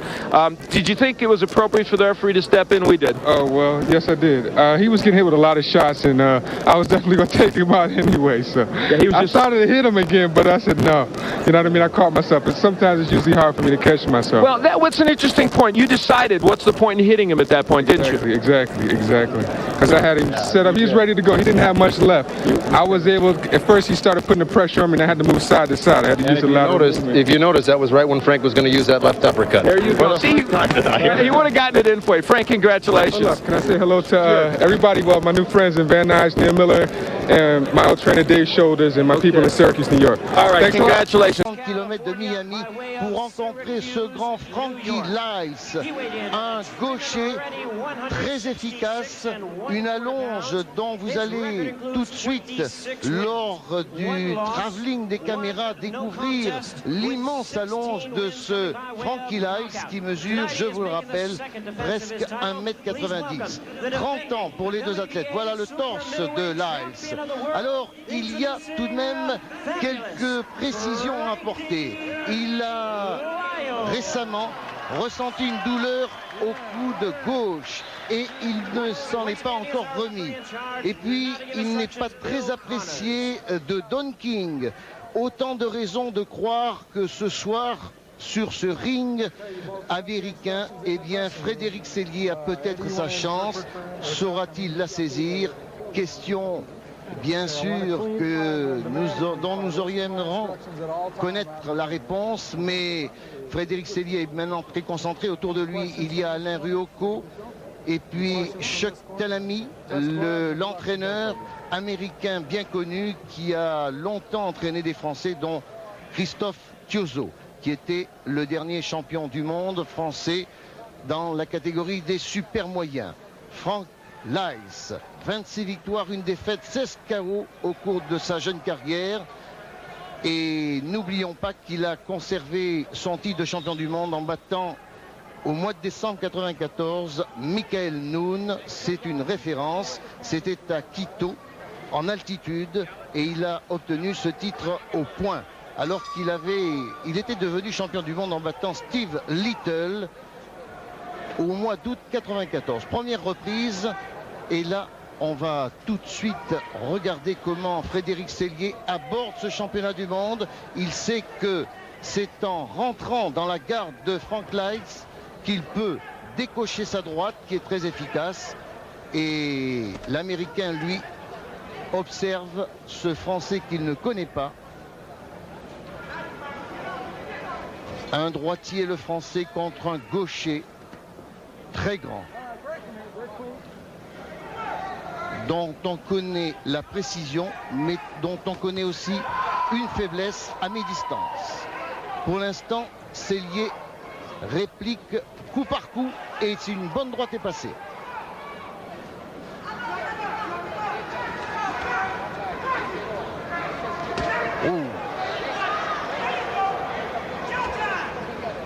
Grande envergure de l'Américain, qui est très mobile. Sellier a choisi d'avancer et de réduire la distance. Peut-il placer son gauche-droite qui a déjà démontré toute sa puissance? Il faut qu'il remonte un peu sa garde, sinon il s'expose au long jab de l'Américain. Terrible série de l'Américain qui a un petit peu déséquilibré Frédéric Sellier.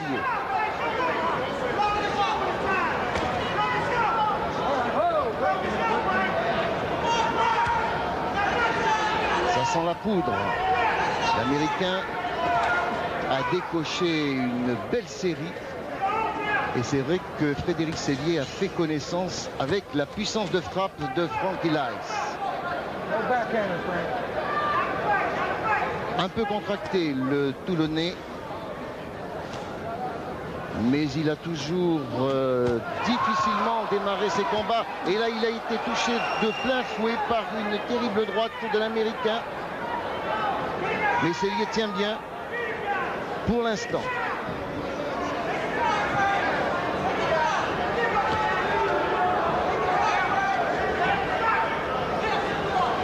Très mobile cet Américain, très grand, très élancé, face à un Frédéric Sellier un peu replié sur lui-même. Il a lancé sa droite. L'Américain a beaucoup d'œil, beaucoup d'œil. Belle attitude. Et c'est vrai que pour que Frédéric Sellier puisse s'approcher de Frank Liles, c'est bien, c'est un problème difficile à résoudre, parce que, je vous l'ai dit, regardez ces grands bras qui arrivent à mi-cuisse. difficile de toucher cet Américain décontracté, apparemment, relax.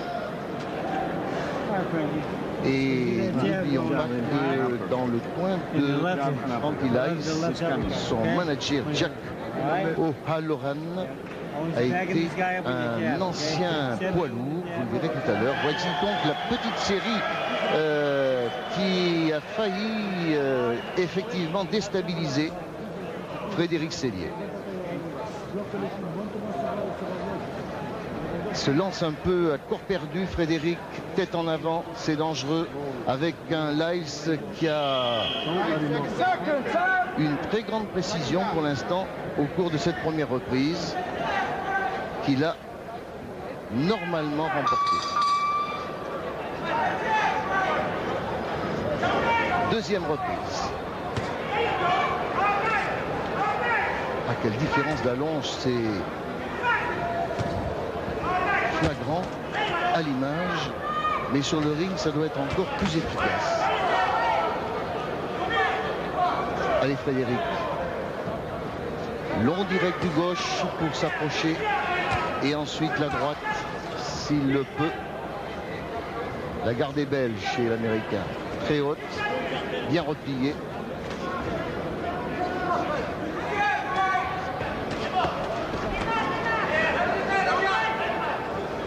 Bien, il remonte ses gants, c'est important parce que les coups de l'Américain partent de loin. Bon gauche de Liles.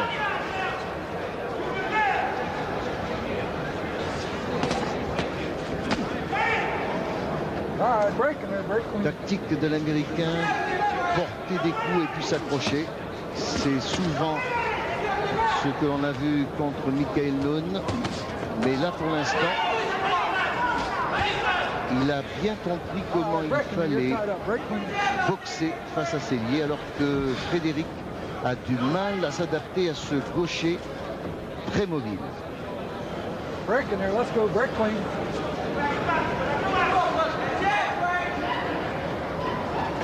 Voilà la bonne distance pour l'Américain. Il peut détendre son bras. Tout bas, mais sans conséquence.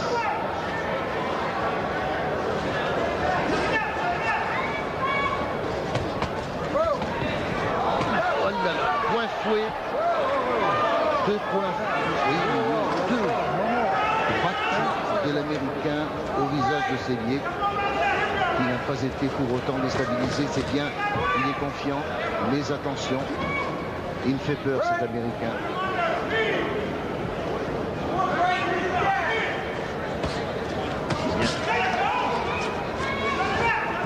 Et il se rapproche un peu.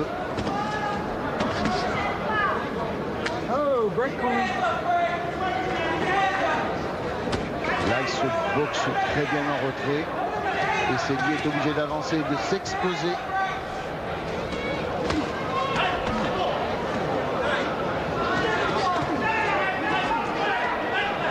Allez Frédéric, c'est maintenant, il est puissant.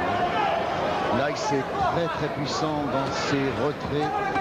Et Sellier est obligé de toujours s'avancer maintenant, tête en avant. Mais il n'a pas la possibilité de décocher ses coups bien précis, alors que Liles se domine de la tête et des épaules. Pour l'instant, c'est 2 premières reprises et nous allons peut-être aller dans le coin de Frédéric Sellier. Écoutez, allez un peu. Ne passer les mains. Ne te passer les mains. C'est bien. Ça va? Des axes sur ton cou, des axes sur ton cou. Les axes passent. Oui. Trop en ligne devant Liles. Même en bas, nous tout même en bas, nous tout même en bas. Don King, le maître incontesté de la boxe et du business boxing aux États-Unis, qui s'apprête à faire revenir Mike Tyson très prochainement sur les rings. Et Frédéric Sellier, le regard clair, maintenant sûrement très concentré pour aborder cette 3e reprise, avec un Liles toujours très souple dans ses attitudes et des coups précis gauche-droite qu'il décoche à mi-distance.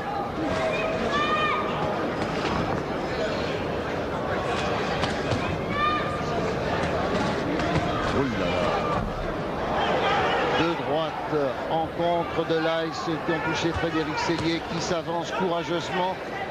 Peut-être est-il trop téméraire. Il faut qu'il se désaxe, avait dit Alain Ruocco. Il est toujours en ligne devant ce Liles qui n'a plus qu'appuyer ses coups dès que le visage de Sellier se découvre.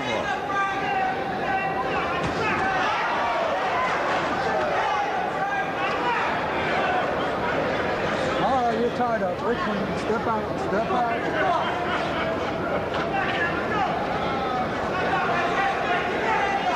Bonne droite de Sellier. Mais réplique immédiate de l'Américain. Break clean. Break clean. Ah. De droite en piston de Frankie Liles. Très dangereux.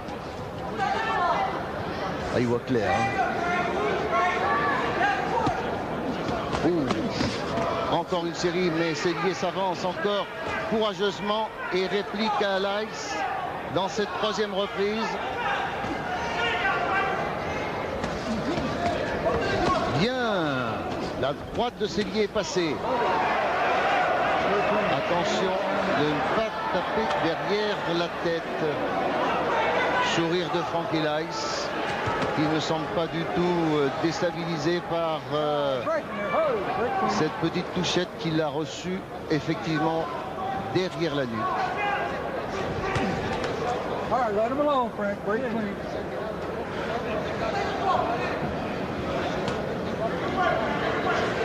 Sellier est plus entreprenant dans cette troisième reprise, c'est bon signe, mais il s'expose aussi.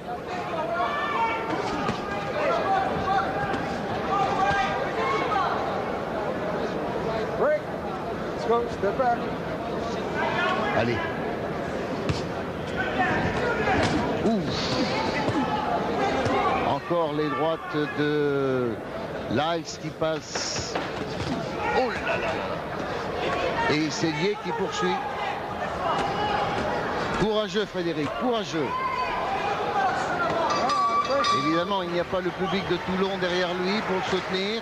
Seulement une poignée de supporters et ses parents qui ont fait le déplacement. C'est peu lorsqu'on se retrouve dans ce Convention Center de Fort Lauderdale et entouré d'Américains qui soutiennent Frankie Liles.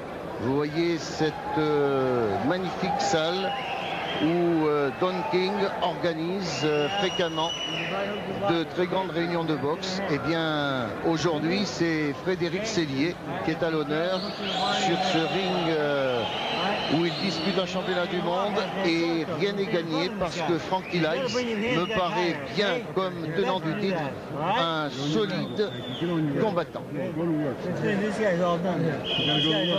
Habile, clairvoyant, d'une souplesse féline, alors que Sellier paraît un petit peu raide sur ses actions. Et c'est vrai qu'il ne se désaxe pas beaucoup, mais il fait front avec courage et nous abordons la quatrième reprise.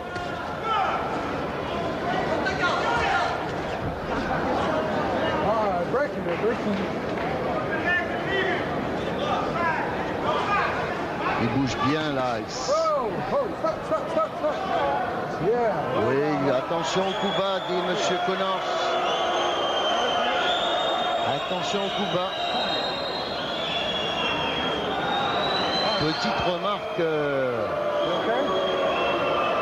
Et le public, bien évidemment, manifeste envers Sellier, qui a eu à 2 reprises, c'est vrai, commis la faute de frapper un peu en dessous de la ceinture, mais c'est vrai qu'il est grand ce Liles et que les crochets bas partent peut-être.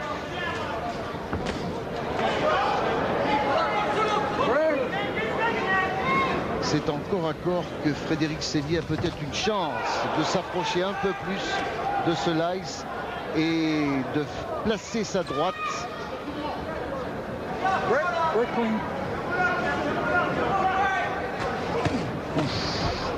Attention, il est solide sur ses jambes, mais Liles appuie ses coups maintenant. Oh là là, 2 points. 2 droites terribles au menton de Sellier. Sellier fait front, mais il faut qu'il se couvre maintenant, Frédéric. Il faut se couvrir, ne pas s'exposer, car Frank Liles a passé la vitesse supérieure et il décoche des coups très puissants. Il faut remonter la garde et l'arcade sourcilière gauche de Sellier est ouverte.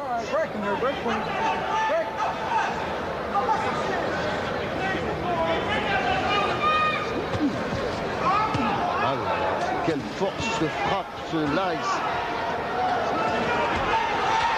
Il n'a pas fait beaucoup de combats en 94, seulement 2, mais je puis vous dire qu'il a gardé en réserve toute son énergie. Et Frédéric Sellier est en train de subir, sans s'en rendre compte peut-être, cette force puissante de Liles. Ah, c'est fou.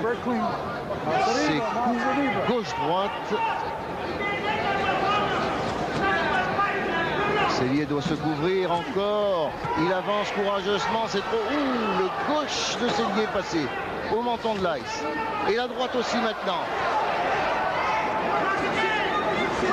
Ah, c'est courageux ce que fait Frédéric Sellier face à un garçon qui n'a pas, sur le plan mondial, une aussi bonne réputation que les autres champions d'autres fédérations. Mais c'est vrai que ce Liles, bien nous le découvrons aujourd'hui. Et ma foi, pour l'instant, il est incontestablement le meilleur super moyen de la WBA. N'oublions pas que Royson fait champion IBF et Nigel Benn champion WBC. Alors ce ralenti nous montre comment Sellier avance, tête baissée et en plus ce petit coup bas. Et puis là, encore une bonne réplique de Liles avec cette droite redoutable. Et dans le coin du français, eh bien, les soins sont appliqués par Chuck Tellamy et tout se passe bien puisque l'arcade ne signe.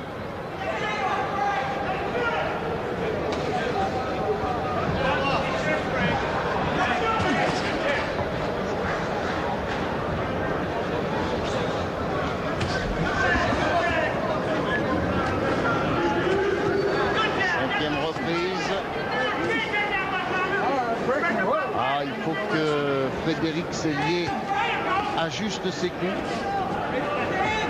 et ne se lance pas éperdument dans une bataille qu'il va perdre au point, ça c'est sûr.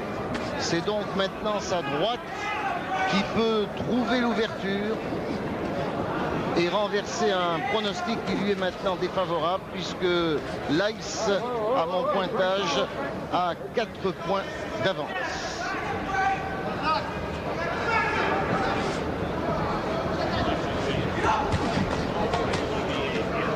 Crochet court et uppercut de Liles qui passe bien. La garde de Sellier est un peu désordonnée parfois. Oh, encore à gauche de Liles qui touche de plein fouet. Un Sellier toujours courageux qui veut encore saisir sa chance, mais jusqu'à quand pourra-t-il tenir parce que ce Liles commence à appuyer ses coups avec une force inouïe.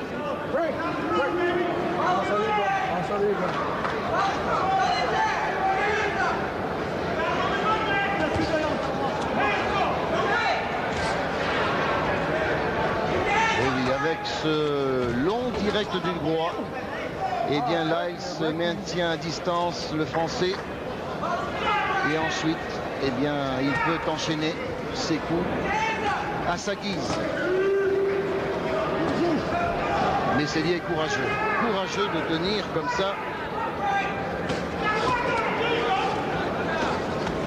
Ah, il percute de Liles qui est passé encore dans la garde de Cellier.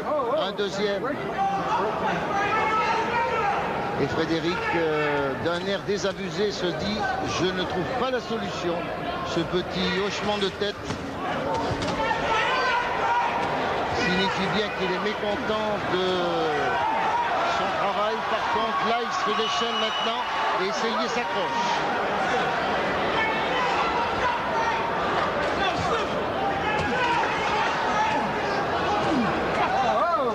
Quelle puissance chez cet Américain d'1,89 m. Il y a 200 grammes d'écart entre les deux hommes, mais à 76 kilos, eh bien, l'Américain en paraît 80. No, it's nothing. It's a scratch. Look, it's just a scratch. Nothing. Nothing, doctor. It's a scratch. A scratch. A scratch. It's a scratch. On soigne l'arcade. Cheikh Talami.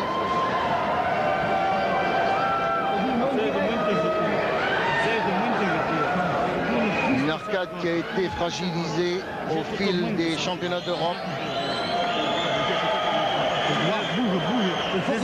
Que Cellier a disputé contre Cardamone, d'abord en poids moyen qu'il a perdu, et puis contre Nardiello où il avait remporté ce championnat d'Europe à Toulon à la limite, avant de conserver son titre face au Suisse Bonzon, et puis surtout à Berlin contre Rocky Gianni. Mais là nous sommes dans un championnat du monde et nous abordons la 6e reprise avec un Frank Liles nettement en tête, et il faudrait véritablement un coup de tonnerre sur ce ring de Fort Lauderdale, c'est-à-dire une droite puissante qui toucherait de plein fouet l'Américain. Mais Cellier en est-il capable? C'est une autre histoire.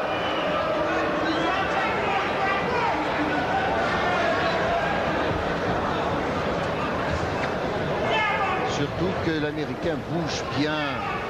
Il se déplace parfaitement. Et il maintient en distance un Cellier qui a du mal à approcher maintenant.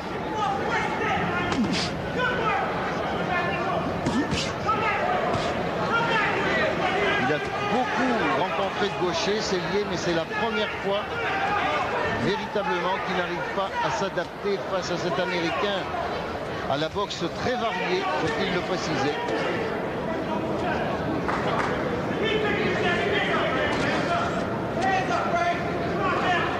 Regardez la différence entre les petits pas de Cellier sur le ring et la félinité de ce Liles qui distribue, uppercut, crochet, direct.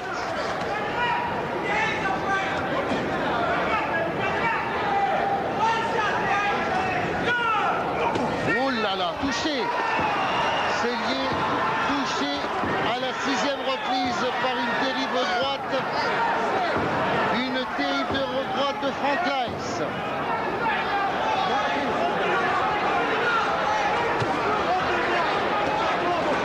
Et maintenant Frank Liles va se déchaîner sans doute. Il faut que Cellier remonte sa garde, se protège. Terrible moment pour Frédéric Cellier dans cette 6e reprise. Il est mené au point, il a été touché de plein fouet. Mais il veut encore y croire. Il faut qu'Alain Ruocco surveille son boxeur. Terrible épreuve pour le champion d'Europe dans cette 6e reprise. Terrible. Oh là là là. Il s'est lancé sur sa droite et il a pris un contre. Il faut jeter l'éponge ou arrêter. Arrêt de l'arbitre. Et victoire de Frank Liles qui conserve donc son titre de champion du monde WBA des super moyens. mais c'est vrai que Frédéric Sellier a fait front avec courage, parfois témérité, mais c'était sa chance, il fallait la saisir et il n'a pas pu le faire devant un boxeur expérimenté, malgré un palmarès de 27 victoires aujourd'hui. Eh bien, c'est vrai que Frank Liles a été formidablement précis et le médecin vient constater si Frédéric Sellier a retrouvé tous ses moyens, et nous le pensons, en tout cas nous l'espérons, et un Frank Liles souriant qui a fait sûrement plaisir ce soir à Don King qui organisait ce championnat.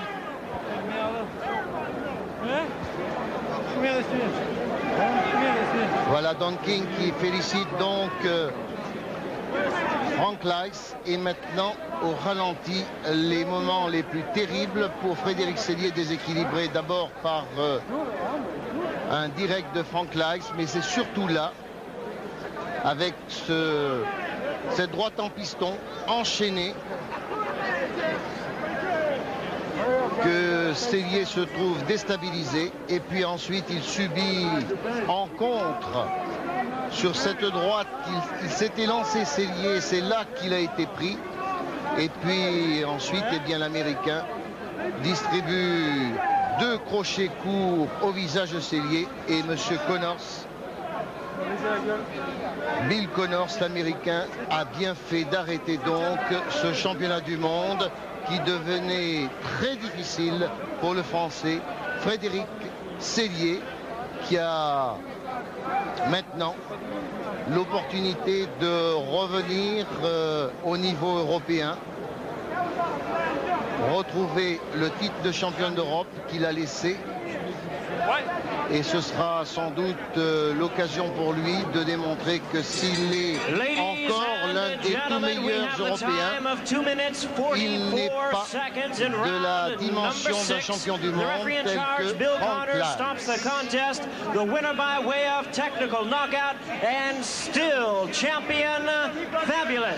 Voilà, victoire donc de Frank Liles par chaos technique à la 6e reprise. Et pour Frédéric Sellier, bien ça sera le souvenir d'avoir disputé un championnat du monde aux États-Unis. Et c'est vrai qu'il lui a 38 ans. Eh bien, Alphonse Halimi revenait des États-Unis vainqueur à Los Angeles de Raton Macias, le Mexicain. Eh bien, il faudra attendre encore peut-être quelques années pour voir un Français revenir des États-Unis champion du monde. C'était donc le championnat du monde entre Frank Liles et Frédéric Sellier, la victoire de l'Américain avant la limite à la 6e reprise. Et nous quittons donc la Floride pour retrouver Paris. Au revoir. His record is a fine one with 31 wins, 1 loss, 1 no contest, with 19 wins coming by way of knockout. Tonight he is making the 7th defense of his title. Here is the WBA Super Middleweight Champion of the world. Aquí está el campeón del mundo peso supermedio, introducing fabulous Frankie Liles.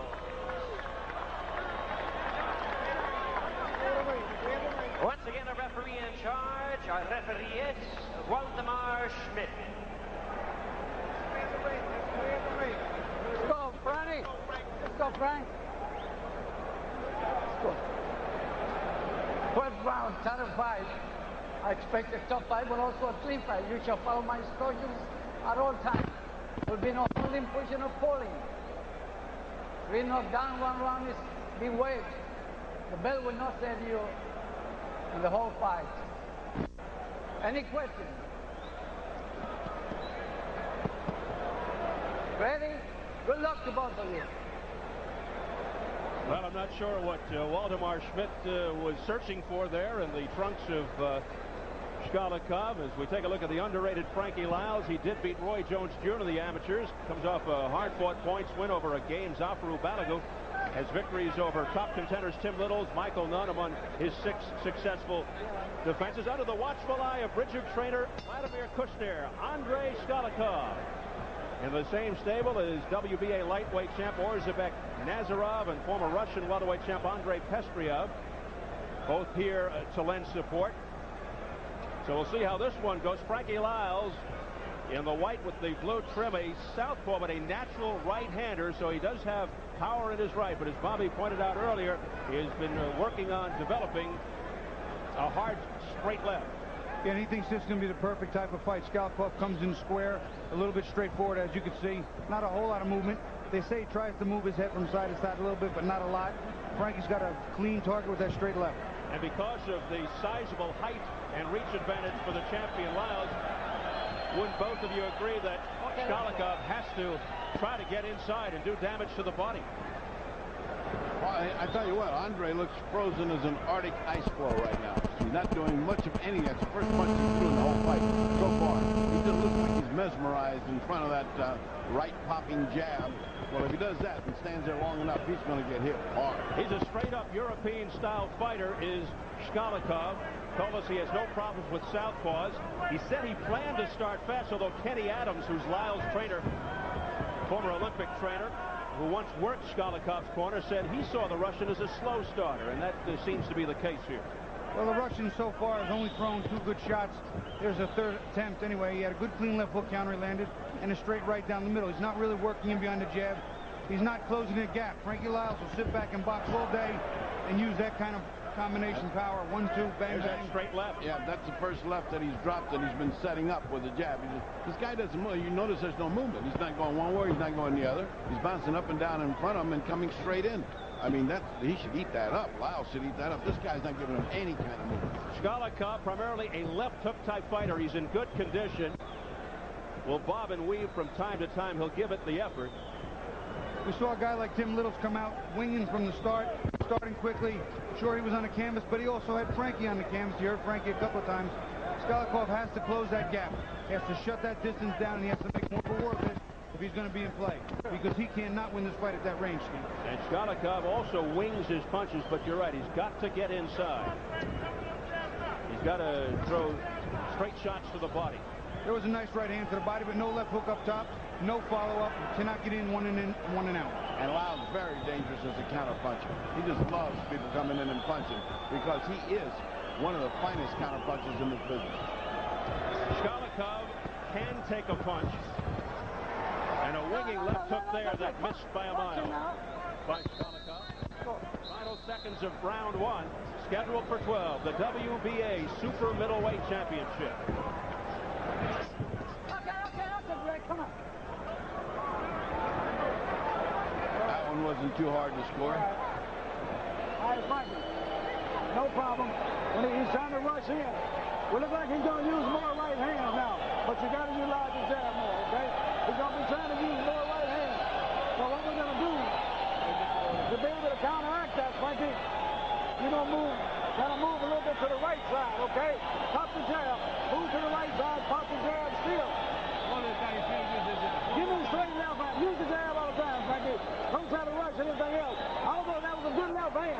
Also, when he rushes in, you got your left hand underneath and back with the hook quickly. Okay? Little water here. Get on the head. What's the rabbit pushing? You got four. What's the rabbit pushing? Championship, Mr. Ralph. We're authorized 4, championship. 2 here, 1 in. Hey, Mr. Ralph. Very direct instructions. Coach likes of Roy Jones, Michael Carbajal, Riddick Bowe, Ray Mercer, just to name a few. He said, watch the back of the head. He's punching the back of the head, and he did several times and didn't warn him. I think he's going to have to start. You know, something that Frankie Liles does that's very smart and very sharp, and a lot of taller fighters do it. When they get inside tight, they just turn their head to the outside, so the only thing you have to hit is the back of their head. So it's not always a blatant foul, someone trying to come across on the inside with a right or left hook, but he's catching the base of the skull. Liles 31-1, has won no contest with 19 KOs. His only loss was his 23rd fight in '92, a decision to Tim Littles, which he avenged last June. Shkolnikov is 29-3-1 with only 13 knockouts. He comes off an 8th round TKO over former world champion Mauro Galvano, becomes the #1 contender.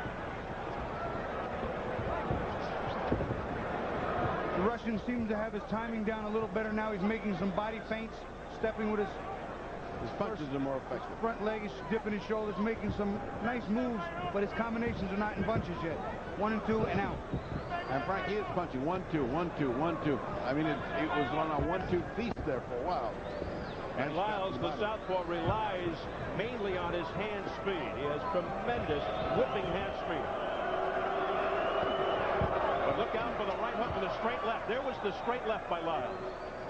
And that was right on the face of Shkolnikov. But Liles, normally not in a hurry. He's very patient. Outside the ring, very reserved and low-key. No hype. He tells it like it is. No, that's a break. Come on, break to him. He wants Roy Jones Jr., long-range plans, or perhaps Steve Collins if he unretires. A couple of nice winging right hands there by Shkolnikov. He's trying to get the rhythm. Frankie, again, tall, rangy, pretty quick, good mobility with his feet as well as his upper body. It's going to be interesting as this fight gets in around 6, 7, and 8. Shkolnikov has fought in the United States a couple of times. His first trip to Puerto Rico. He speaks English. That was 1, 2, 1, 2, 1, 2. He puts in. You get the feeling that one of these days, one of these minutes, he's going to put in a very hard one of those punches, because they're just tapping punches now. See that? 1, 2, nothing to it. Not only that, but you notice, Freddie, he's throwing the 1, 2, and he's hitting Shkolnikov's gloves, and he's not really falling with that big hook. And there's the big overhand left. But the right hook has been missing right now. That's been his go-to punch, his big weapon. He's not thrown it yet. There's a little bobbing and weaving, as we mentioned before, by Shkolnikov. He does it once in a while, a little feinting. Not much, though. I mean, he's pretty straight-up guy. No. He's game. He comes straight in as we head for the bell in round 2. No, stop.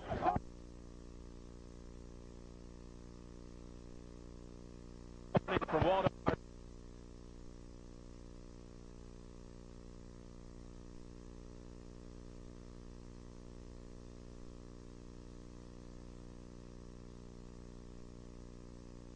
Accidental butt. Why, somebody cut? Yeah. Yeah, he's cut. Shkolnikov's got a nice cut over his left eye. His back was to us. Now we can see it from the angle. Keep in mind, a fight is stopped by an accidental butt before the end of the 4th. The fighters ruled a technical draw. After the end of the 4th, they go to the cards. Only a couple of seconds left in the round.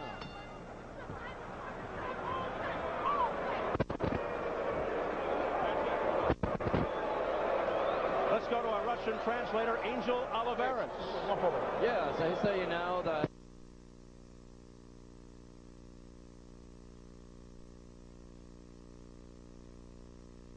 That's a little less. You look like you're frozen. You gotta go quicker and use more your left arm. Punch his chest and his belly. You may go and fight very hard, because you gotta show your proudness. You're coming from a very long place. You understand? It's not simple. It's not. Wow, that Russian sounded just like English to me. They kind of rushed into one another, and they banged heads, and I guess that's where the cut happened, but you couldn't really see it cleanly. His back was to us. You see a little bit of blood there. Don't like that. I don't think you can stop it. That thing opens with tweezers on it. It's in no place that it's going to hurt anything. Will not impact on this fight. Shkolnikov faked everybody out here at Showtime. He told us that they were going to speak Russian in the quarter, and lo and behold, as Purdy intimated, it was English. For a long time, I thought I was understanding Russian. I said, I can understand what he's saying. That was the first between corners in stereo. Yeah. All right, round 3. Back to the action.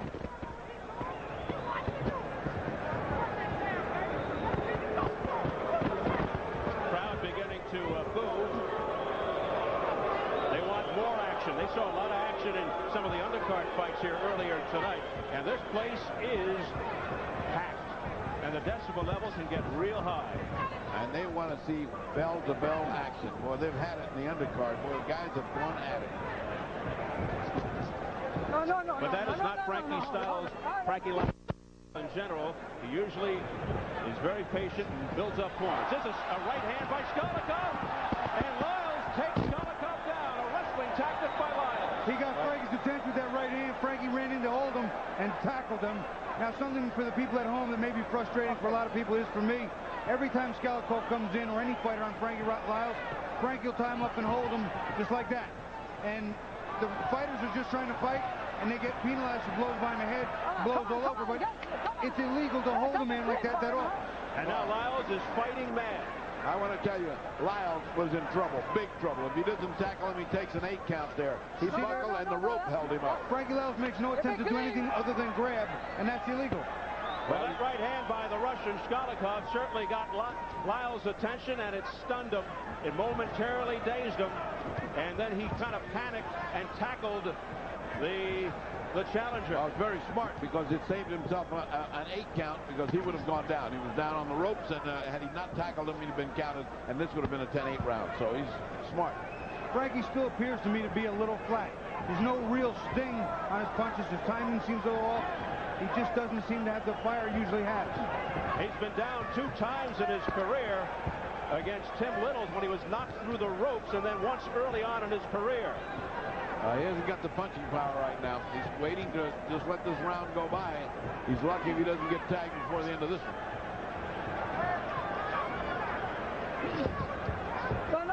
No, that's a break. See, Frankie comes in, holds on, and turns his head all the way around, so the only thing available to hit is the back of his head. Especially being a southpaw, they get tangled up and they come in. And look at this furious action by Skalikov. Skalikov is tough. That's a tough Russian. Let me tell you, that's a tough guy. Straight right hand by Skalikov, but a glancing blow. Clearly, Skalikov's best round. He's solving a lot of what Frankie's giving him in the way of problems.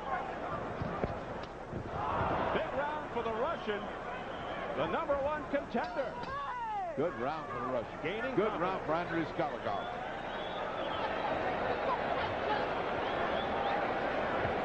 Little water right here. Little bucket. Give me the bucket. Mr. Wells. Let's take a look at that punch. It just about put Lyles on the floor.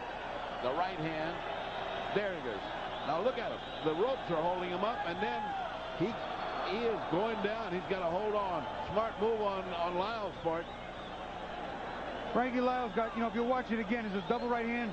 The second one just really caught him. It wasn't a great right hand, but it caught Frankie by surprise. He wasn't expecting a second right behind the first.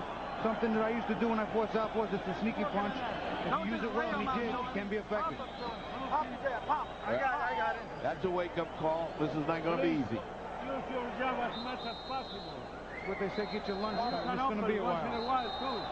Well, let's see how Frankie Lyles reacts now in round #4 after that difficult 3rd round.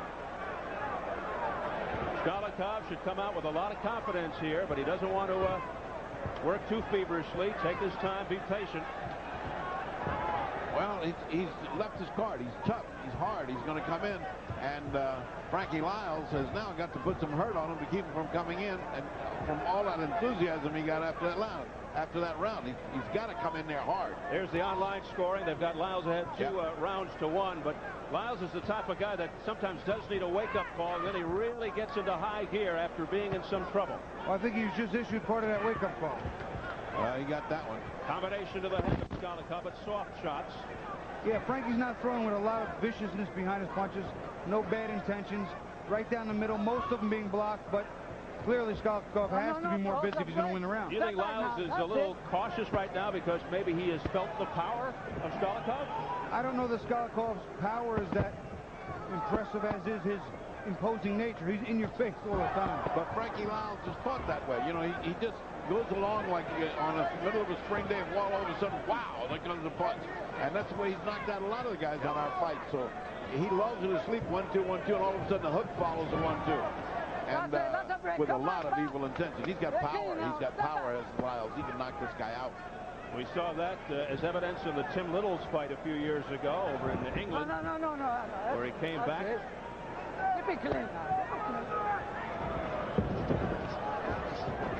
Oh, grimacing though as the uppercuts are getting through.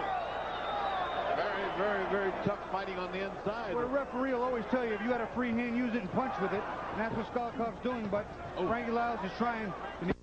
Slapping right hand there by Liles, but that didn't hurt Skolikov. He didn't even flinch. No, Liles is not trying to... That's a trip. A throwdown. That was almost a fulcrum-like.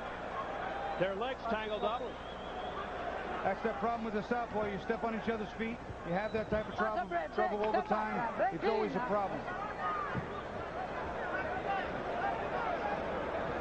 Frankie trying to put some order into this. He's trying to say, well, let's settle down to some kind of order here so I can get my lefts and rights in there. And Andre is not letting him.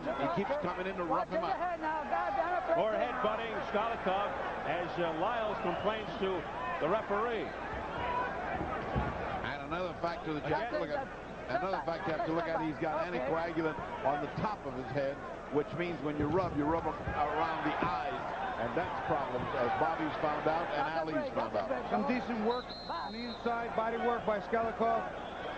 He's taking the fight to Frankie, and Frankie's not boxing as smart as he can. Skolikov just charging in and firing away. Interesting round.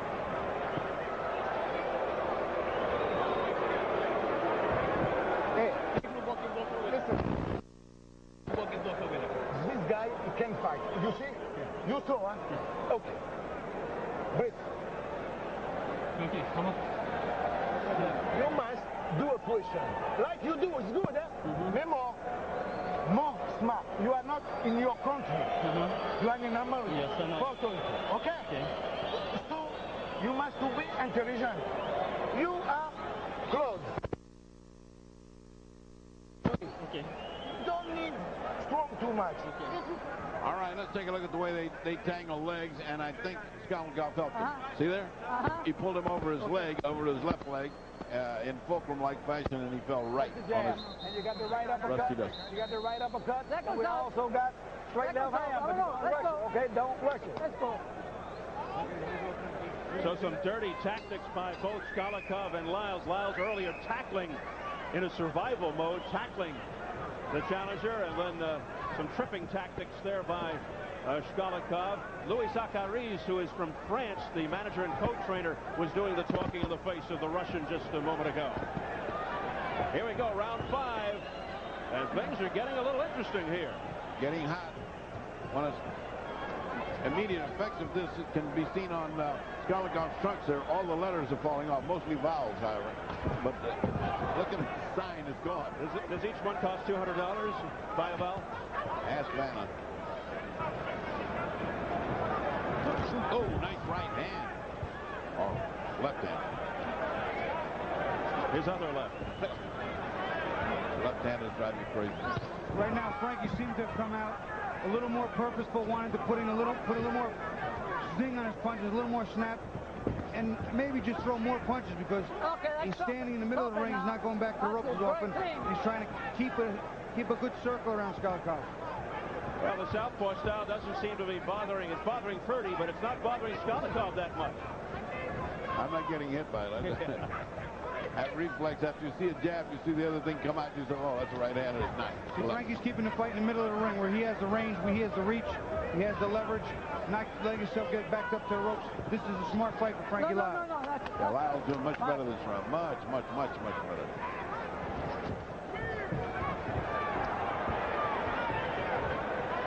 Those were not effective punches by Skolikov. There were a lot of them. It was a busy flurry there, but nothing happened. But it was answered by a lot of punches. Yes. Big right hook by Frankie Liles. As Liles does it again. Frankie leaned in with a big right hook, and almost no effect. Skolikov has a good chin as of now. Boy, he does, because he got hit 6 or 7 punches for that big one. And Liles showing his speed there, ducking under. That winging hook by Skolikov. Stop it now. That's it. Hey, Skolikov's put up a good fight here. Good fight. This fight has the makings right now of a distance fight. One of those hard, grueling, physical fights on the inside. Straight left hand by Liles that pushed Skolikov back. Liles seems to be gaining momentum now here in round 5 after some anxious moments earlier. Skalikov more defensive now. He's starting to feel the power of Liles, those counter punches. Liles getting an awful lot of punches in there, and they're landing not big effect, but they've got to take effect. If he keeps this up round after round, Andre is going to make it to the belt. And the chorus of boos from this sellout crowd of better than 12,000 in Bayamon, Puerto Rico.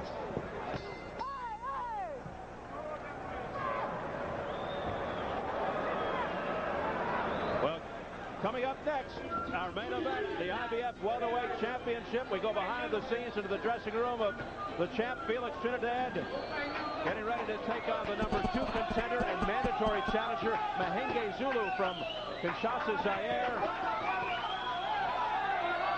And it's noisy back there. That's Felix along with his father, a former Puerto Rican featherweight champ. Final preparation.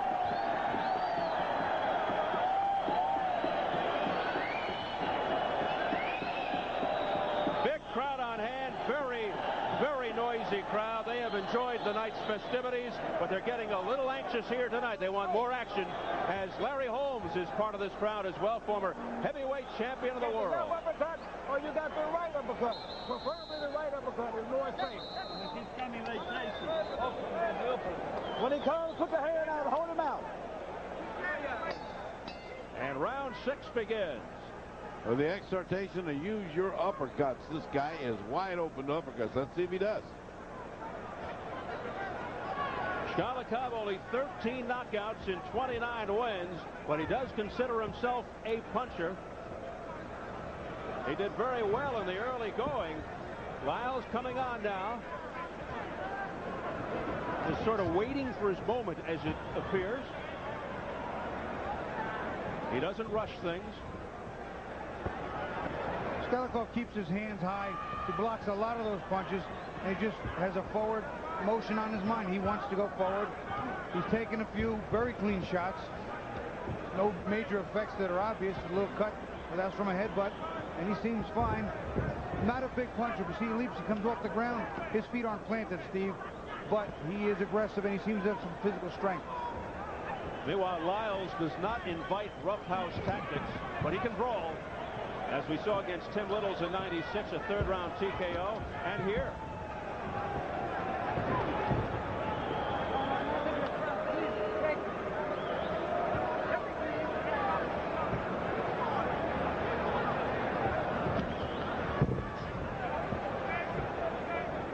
I can't shake the feeling that we're looking at a linebacker against a really creamy, smooth wide receiver. You know, one guy is just thick and strong and comes in and is willing to take shots, and the other guy wants to be fancy and fast. We really have a contrast in styles here. Beautiful block of that punch by the gloves of Skalikov. Skalikov just doesn't have the timing down right now. He doesn't have the speed also to combat Frankie's speed. It's very difficult. He has to use brute force to be effective on the inside, and that's the only way he's going to win this fight. We just saw evidence of that speed just before as he eluded that hook by Skalikov. Skalikov again pushing Liles into the corner, but unable to cut off the ring as Liles just slithers out of there.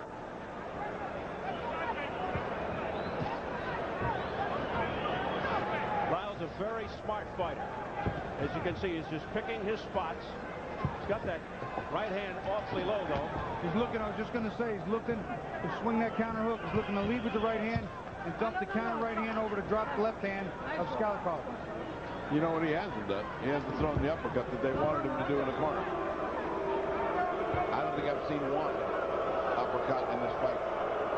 And you hear the crowd reaction. Kenny Adams, Liles' trainer, said look for Skalikov to dip the right shoulder, alluding to what Bobby was pointing out, and for Liles to come over with the right hook. That's what they have been working on in preparation for this battle.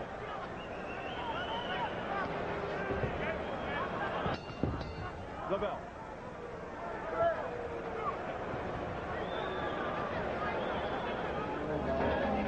And here is the man who will have to fight Trinidad later, Mahenge Zulu. He's trained long and hard for what he calls a chance of a lifetime. Born in Zaire, but he lives in Pesaro, Italy. 17-2-1 with 7 knockouts following a long 9-year amateur career. A late bloomer. He turned pro at 24, now 32, getting his first world title shot. Many feel this is a suicide mission, not only fighting the undefeated Felix Trinidad, but fighting Trinidad in his own backyard. I show you he's smart, but he's tired. You know, you are better than him. Okay? And after when you are too close, when you know two hands, quick, like a smart fighter. If you are quick, not too strong, quick, it cannot bring you. You understand? Hey, referee. Round 7. Yes, indeed. What have you got it, Bobby, up to this point? I have it 4 rounds to 2 for Frankie Liles. Skalikov made a little run there in the 3rd, 4th rounds, but he, as Luis Carey said, you got to be quicker. He cannot match speed with Liles, and that's what he needs to do right now. His strength seems to be similar. His punching power maybe not quite the same, but he needs the speed to be picked up. I have it virtually the same. I have it 5-1. The folks at home have it all tied up. The Russian vote coming in heavy.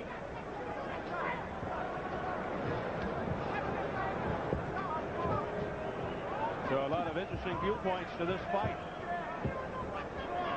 The bobbing and weaving by Liles, but the soft punches. Oh, a smacking left hook by Skalikov that got through. And the funny thing there was Frankie Liles led with a nice right hook that landed, and Skalikov countered his right hand with a left hook, which is traditionally how you do it. You counter one with the other, back and forth to give and take, but usually you want to get there and not get hit.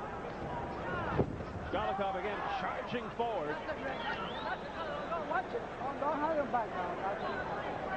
He made his U.S. debut in '92 with a decision over Milton Leakes in Boston. Went on to win in Las Vegas, South Africa, and France, plus his native Russia. He's been all over the place, has Skalikov. No. That's it.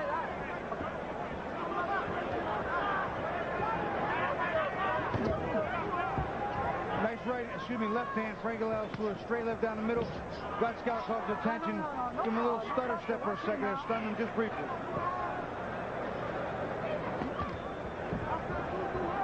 Because Liles is a southpaw, opponents expect the left more often, but they usually get the heavy right. Let's see what he throws here. A little combination, pitter-patter by Liles, and the crowd beginning to boo again. Finally, Liles throws that right uppercut. His left hand has not been that impressive tonight. I know we talked to his corner people, and they said it was going to be stronger tonight. We're going to see a surprise left hand, but it hasn't shown up yet. He may have to go back to his bread and butter punch, the right hook. He learned to fight as a southpaw in the amateurs. There's a good straight right by Liles. Okay, that's enough. But a good chin by Skalikov. Skalikov's the aggressor, although he's paying for it on the way in. I mean, he gets some points for being the aggressor, but he doesn't land as much. Okay, great. And he's not an effective aggressor, as we call it. I mean, just coming in, eating punches, it doesn't get the point.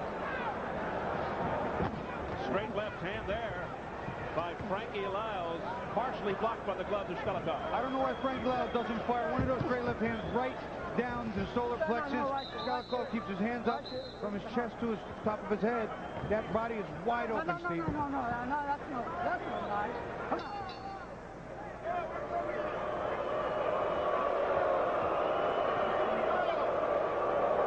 Who cares? We do all we have to do.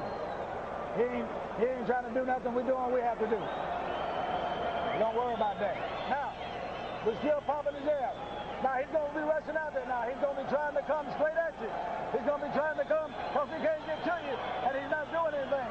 So he's going to try to rush in and his head. That's why I said, Frankie, you got to put your hands up, bend just a little. All right, let's take a look at this punching on the inside. Now, you see, all of the fighting that's taken on, that's a low blow on the inside, is mostly Skalikov. I mean, the other Liles is just covering up, trying to get away from all the action. You know, he's not even covering up, Freddie. What he's doing is holding at all costs as soon as they get close. And if you read the book, the real books, it is technically illegal to clinch all the time. So keep the hands up, okay? All right, baby.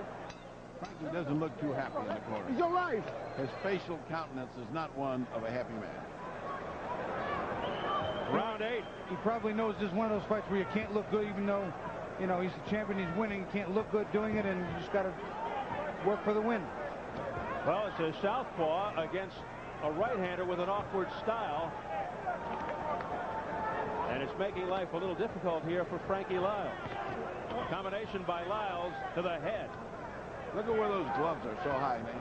The remark by Bobby was well placed. The body is wide open. Looks like a billboard with a target on it. Hit And he's me all here, please. perfectly squared off. I mean, you get a clean shot at his midsection, straight down the middle, and you rip that right uppercut up, and you never know if you could have an earlier night. Well, you'll get his attention. I'll tell you, his legs will feel that one. You come right down the middle with him. Oh, boy, what you can do to this guy. Shalikov has legs like tree stumps. Yeah, that's why he looks like a linebacker. He's big legs, strong guy. He's from Chelyabinsk, Russia, and the Ukraine. He left there to train in St. Martin. I don't blame him. The tropical island St. Martin also trains in France, handled by the Akaris brothers. Combination by Liles, but blocked. A lunging left followed by a right hook by the Russian, but he missed. He didn't miss with that left hook. He's landing a couple of single knife shots, Steve, but on the inside he can't keep his own balance. Runs into Frankie's long arms, gets tied up, on top of getting hit on the way in. He just ate a straight left by Liles. He's eating a lot of his balance is awful. Awful. Well, he's leaping him, Bert. He can't leap. He's got to take shorter steps. He's got to work in behind a jab and some combinations. Even if some of those jabs are just meant to hit the air, to set up the distance and range to get the other punches in. Liles with an 8-inch reach advantage, a 7.5-inch height advantage. And you really see the look on his face when he gets hit and when he's about to get hit. He seems to brace himself. He's got that look of anguish. I tell you, the Russian looks as fresh as the first round. I mean, he's been getting pummeled, and he doesn't look, his face is not wearing out. He's well conditioned. And he looks determined. Boy, does he look determined. He looks very determined, and he looks like he's in shape to do this for a while, but to be in shape to take a beating is not always a smart move. He's got to start giving part of that beating and give a little more than he's taking. He trains for endurance. He's got a lot of heart. He's stepping right in. He's taking a lot of heat from Liles, but can he outskill the slick, crafty, smooth Frankie Liles? That remains to be seen. Final seconds of round 8.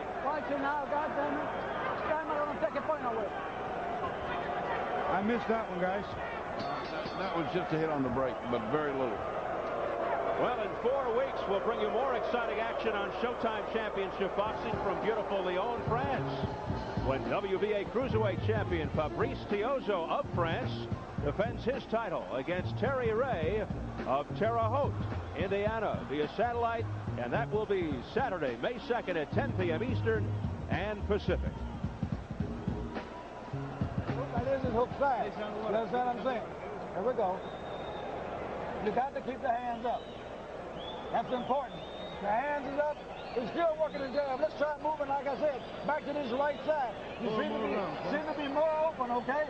Set the jab up, Then you got him wide open. You got him wide open with the left, straight down, man, and spin around with the hook, okay, baby? Let's keep working with it, okay?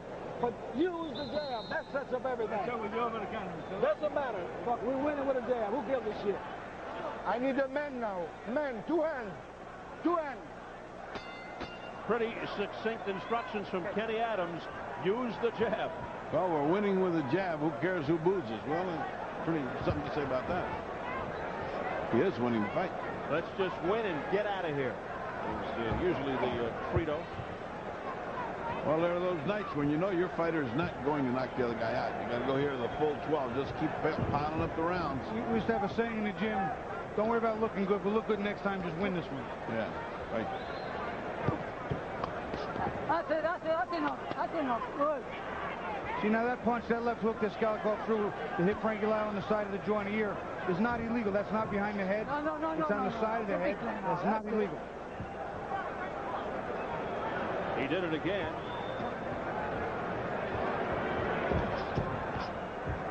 Okay, that's enough. Stay back now.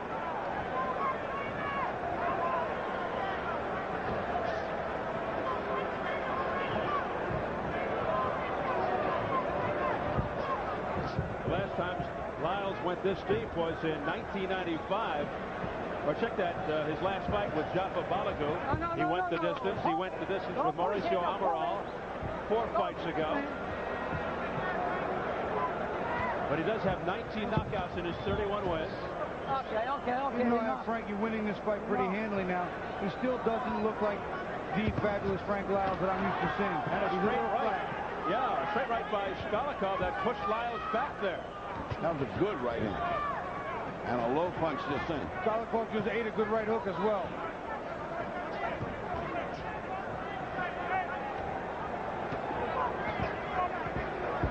A straight up Shkolnikov just standing right in there, and he's getting belted. And now he comes back with a neat right uppercut. Frankie's starting to find his range a little better. He's starting to move a little more. Illegal backhand motion there by Shkolnikov. He got an elbow on the head of Frankie Liles. Step back clean now. That's it. This has not been a 100% clean fight. Okay. That's enough. The difference is Frankie's doing enough to win the rounds, but not to knock the guy out. He's not fighting to knock him out. He's fighting to win the rounds and not making it a dull fight. Look out now. Liles throws Shkolnikov to his knees. And he's taking a... Is he taking a point away? Yeah. He is that. He is ducking Liles a point. Well, he can afford it. He remembers the tackle earlier in the fight. That's in the mind of the referee Schmidt. 1 point. And he says enough is enough. Come on. Keep it clean now. Let's go. What do you call that? 1 point off for bad manners? Something like that. Oh, a right hook by Frankie Liles, but it wasn't flush. And Liles is very mad. He's getting punished. Final seconds of round 9, and things are getting wild.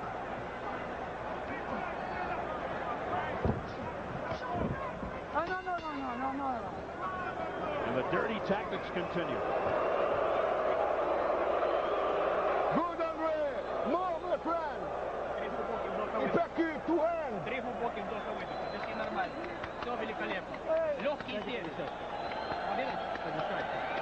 Well, let's see what cost Frankie Liles a point. Liles, tired of grappling now, really throws him down, throws him over his body and throws him down. He's right. He should have taken a point away. Look at it again. Shkolnikov's coming in. He's trying to work. He's trying to punch. Liles just wants to hold and throw him off. That's frustration, isn't it? It's frustration, but it's also Frankie Liles doesn't have the style to sit there and fight with this guy inside all night long, outside, inside, outside, inside. When he comes inside, Frankie's going to tie him up.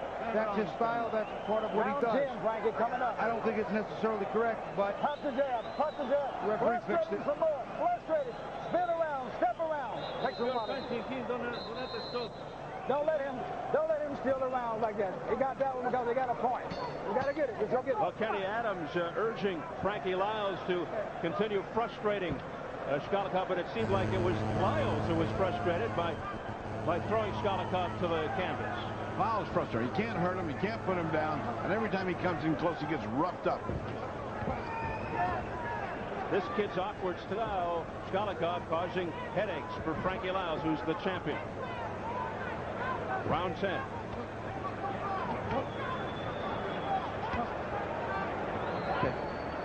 I have Liles way ahead in this fight, but it's just taking a round away. And these rounds, some of them are close because Shkolnikov makes them close with his brawling, fighting, aggressive fashion. And on the inside, let's face it, Frankie Liles doing almost absolutely zero except hold on the inside. So all the inside work is Shkolnikov points. Whenever they get close, Shkolnikov gets the points. So this is not one of Frankie Liles' more impressive performances, and you can chalk that up to the style of Shkolnikov. Hey, there's the first body shot that went down, jab into the body. Right hand jab into the body. Finally. Look out! There he goes, but it's a slip or a push. A little bit of a balance thing. They kind of banged into each other. No big deal. No knockdown. No harm, no foul. There have been no knockdowns in this particular fight. That's not to say people haven't been on the canvas. The tape's coming off the Russian's right glove. Oh, on the part of Skalikov. Skalikov just walked into a straight right hand, too, by Liles during that skirmish. Boy, does he look mean. Yeah, and he has some dirty tricks up his sleeve. And Liles is countering with those of his own, too, by tackling him from time to time. And he's very upset, Liles. Well, every time he passes him with the elbow, it has to come back the other way. That elbow rakes the face of Liles. That's a no-no. He's not called. Skalikov will throw the punches from any angle, too. He'll whip them all the way across from one side to the other. He'll like that. He does. Skalikov with a straight left hand, and he gets the attention of Liles. He'll throw from anywhere, and Frankie's not always ready for it. He gets hit a few times very clean. Where was Liles' defense there? There, just holding. See, on the inside, Liles doesn't do anything but hold.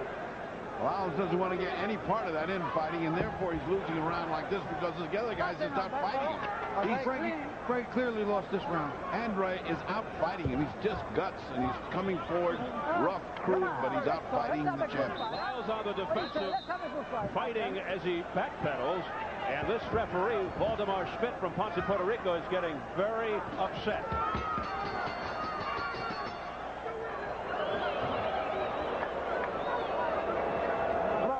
You got to step back up now. You got to step back up. Number one. You got to step back up. When I say that, I want you moving and working. Let's take a look at that slip, which was really a slip. Now watch. Bodies come together. See? It's purely off balance. It's a nothing. There was no punch causing that. Skalikov is constantly on the attack. Here you see him throwing punches from any angle. I mean, he's not even on balance, but he's just swinging. His hand, watch his left hand all the way across his body. No real style, no real form, but he is busy. He's a well-conditioned fighter, trying to make an effort, trying to make something happen. Don't wait out. Keep the hands up. He's looking for one wild motherfucker. He's looking for a wild shot, Frankie. Well, we're getting to round 11. I got a 96-93. What do you got, Bob? I have a 96-93 for Liles. Yeah, that's what I mean. No, I didn't mean. I'd have left the country if I'd have meant Andre. No, I'm sure you had that. Well, yeah, no, I have the same score. I had the last round for Skalikov. The round before that I had for Liles, but they took a point off, making it a draw. All right, the championship rounds. Round 11. Andre Skalikov giving Frankie Liles trouble. Hold it, fella, hold it. Skalikov hasn't been this deep into a fight since June of '96 when he won the Russian 168-pound title. There's a string dangling from the back of Liles' trunks, and they're attending to that. I must say that's the first time I've ever seen that happen. Who cares what's dangling behind a fighter? I mean, yeah, I haven't seen the string behind a fighter tended to ever. I mean, like, why? First time for everything. Right. Well, let's see if Skalikov continues to just throw wildly. And as you heard Kenny Adams say in Liles' corner, he's just trying to get lucky with one of those punches. Skalikov moving forward, right uppercut, but that was blocked. Punches are raining on him right now. He must have understood his corner when he said, don't give away around, go out there and work it. As long as he's punching, Skalikov's not coming forward and beating him to the body inside, as long as he keeps that up. And Liles has to be more assertive. He's got to take the initiative here, press the attack. He's moving back. Skalikov right now is still too concerned with Frankie's 1-2, even when it's just one of those perfunctory combinations, just throwing him out there to keep him off, to keep him from charging. He's got to take a shot. We're talking about the 11th round. He's got to take a shot. Fuck it up, Greg. Stop it. Now stop it. There's no more time and there's no more places to go. He's got to go forward and take a gamble. He certainly can't think he's ahead on points. He's taking his shots. Oh, nice shot to the body. Nice shot to the head. Right by Skalikov. Right to the sternum. I'll tell you what. He pulled him down. He pulled him down, but he did end up with two thundering shots. Terrific body shot there, too. Frankie Liles had no reason to go down. I don't understand why he went down to one knee. Maybe out of exhaustion. I think that body shot gave his legs a little reason to quit. I think he took the air right out of Liles with that shot. He did. His face reflected pain, and then came a head shot, which we've seen often here tonight. It's the first time we've seen anything of this nature by Liles. A much better showing than I anticipated from Andrei Shakalov. I didn't think he would stay here this long, but he has. Neither did Liles. Liles coming forward, keeping Shakalov on the end of his gloves is the most effective way he should fight. He should fight like this all night long. Because Shakalov is so concerned with the punches, his hands up, he's not punching himself. 5 seconds left in the 11th round. First sign of weariness from Shakalov.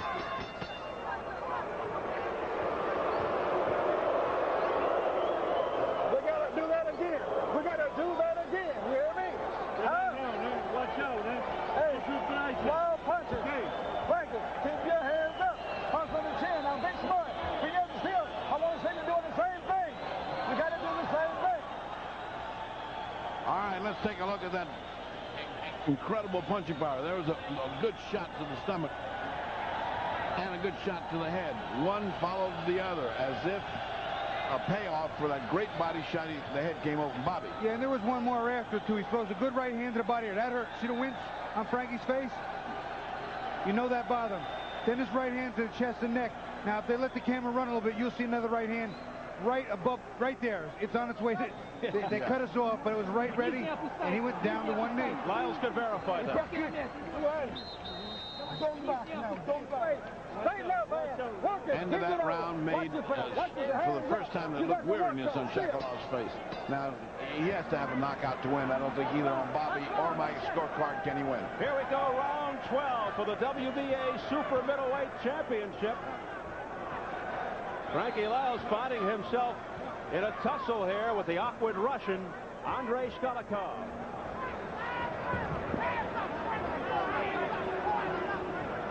Let's check the online scoring heading into the last round, and how do you like that? The folks at home have Shakalov in front.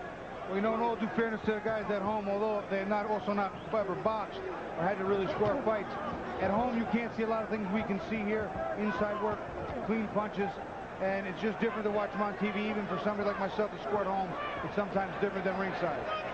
It's very different than ringside.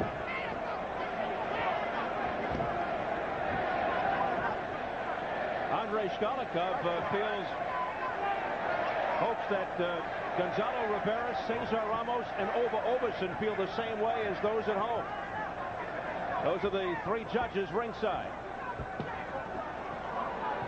As it comes charging in once again, but not very effectively.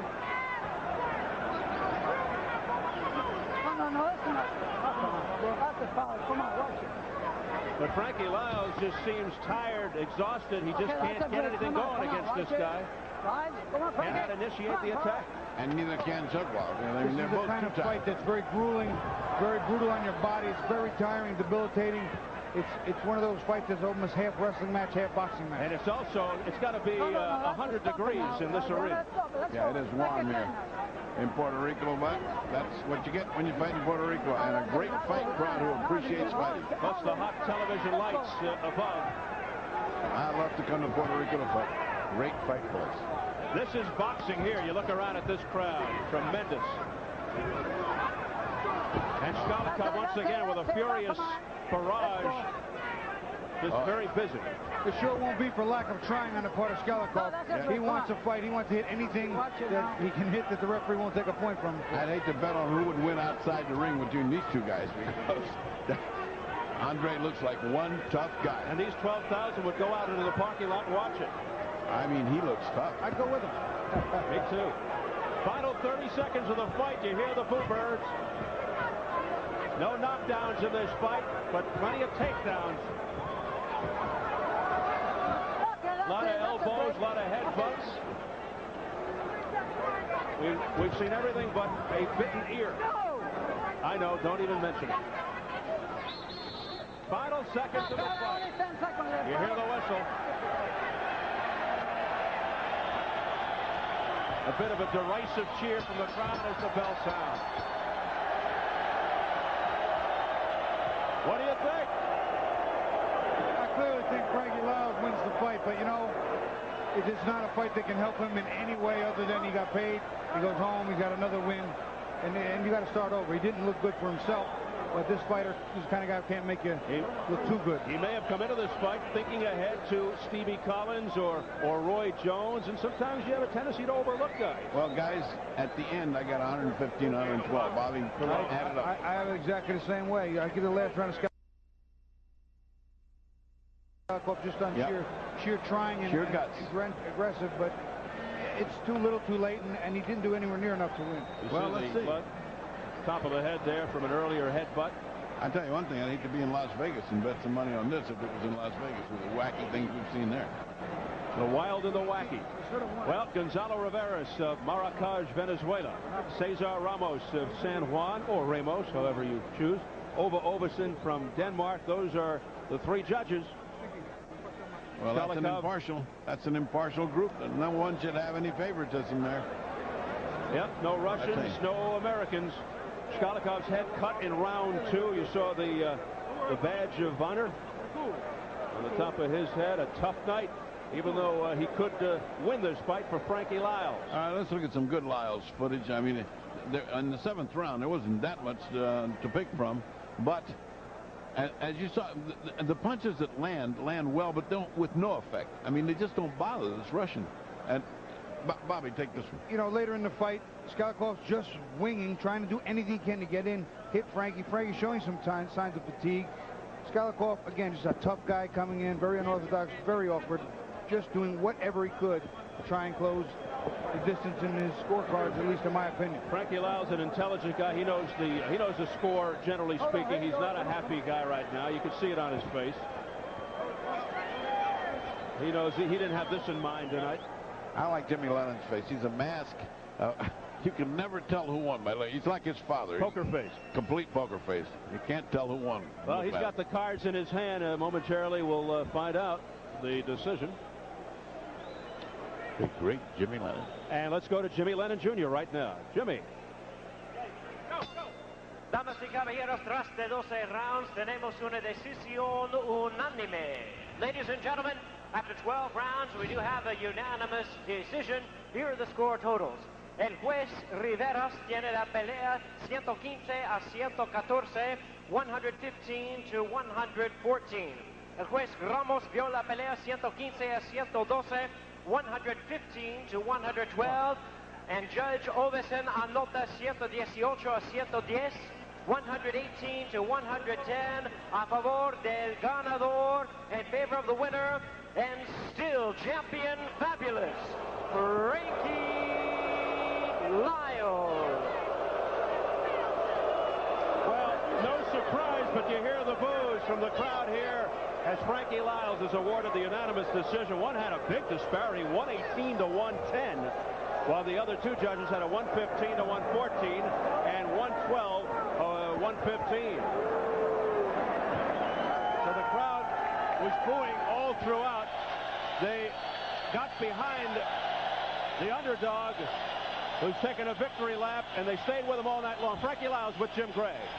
All right, thank you very much, Steve. I'm here with Frankie Liles. Frankie, first of all, tell us about that knee. Did you intentionally take a knee? Should that have been ruled a knockdown? No, it was a slip. It was a slip. It definitely wasn't a shot. He hit me with a good shot, but I went down. It was a thing of balance. First of all, I got to thank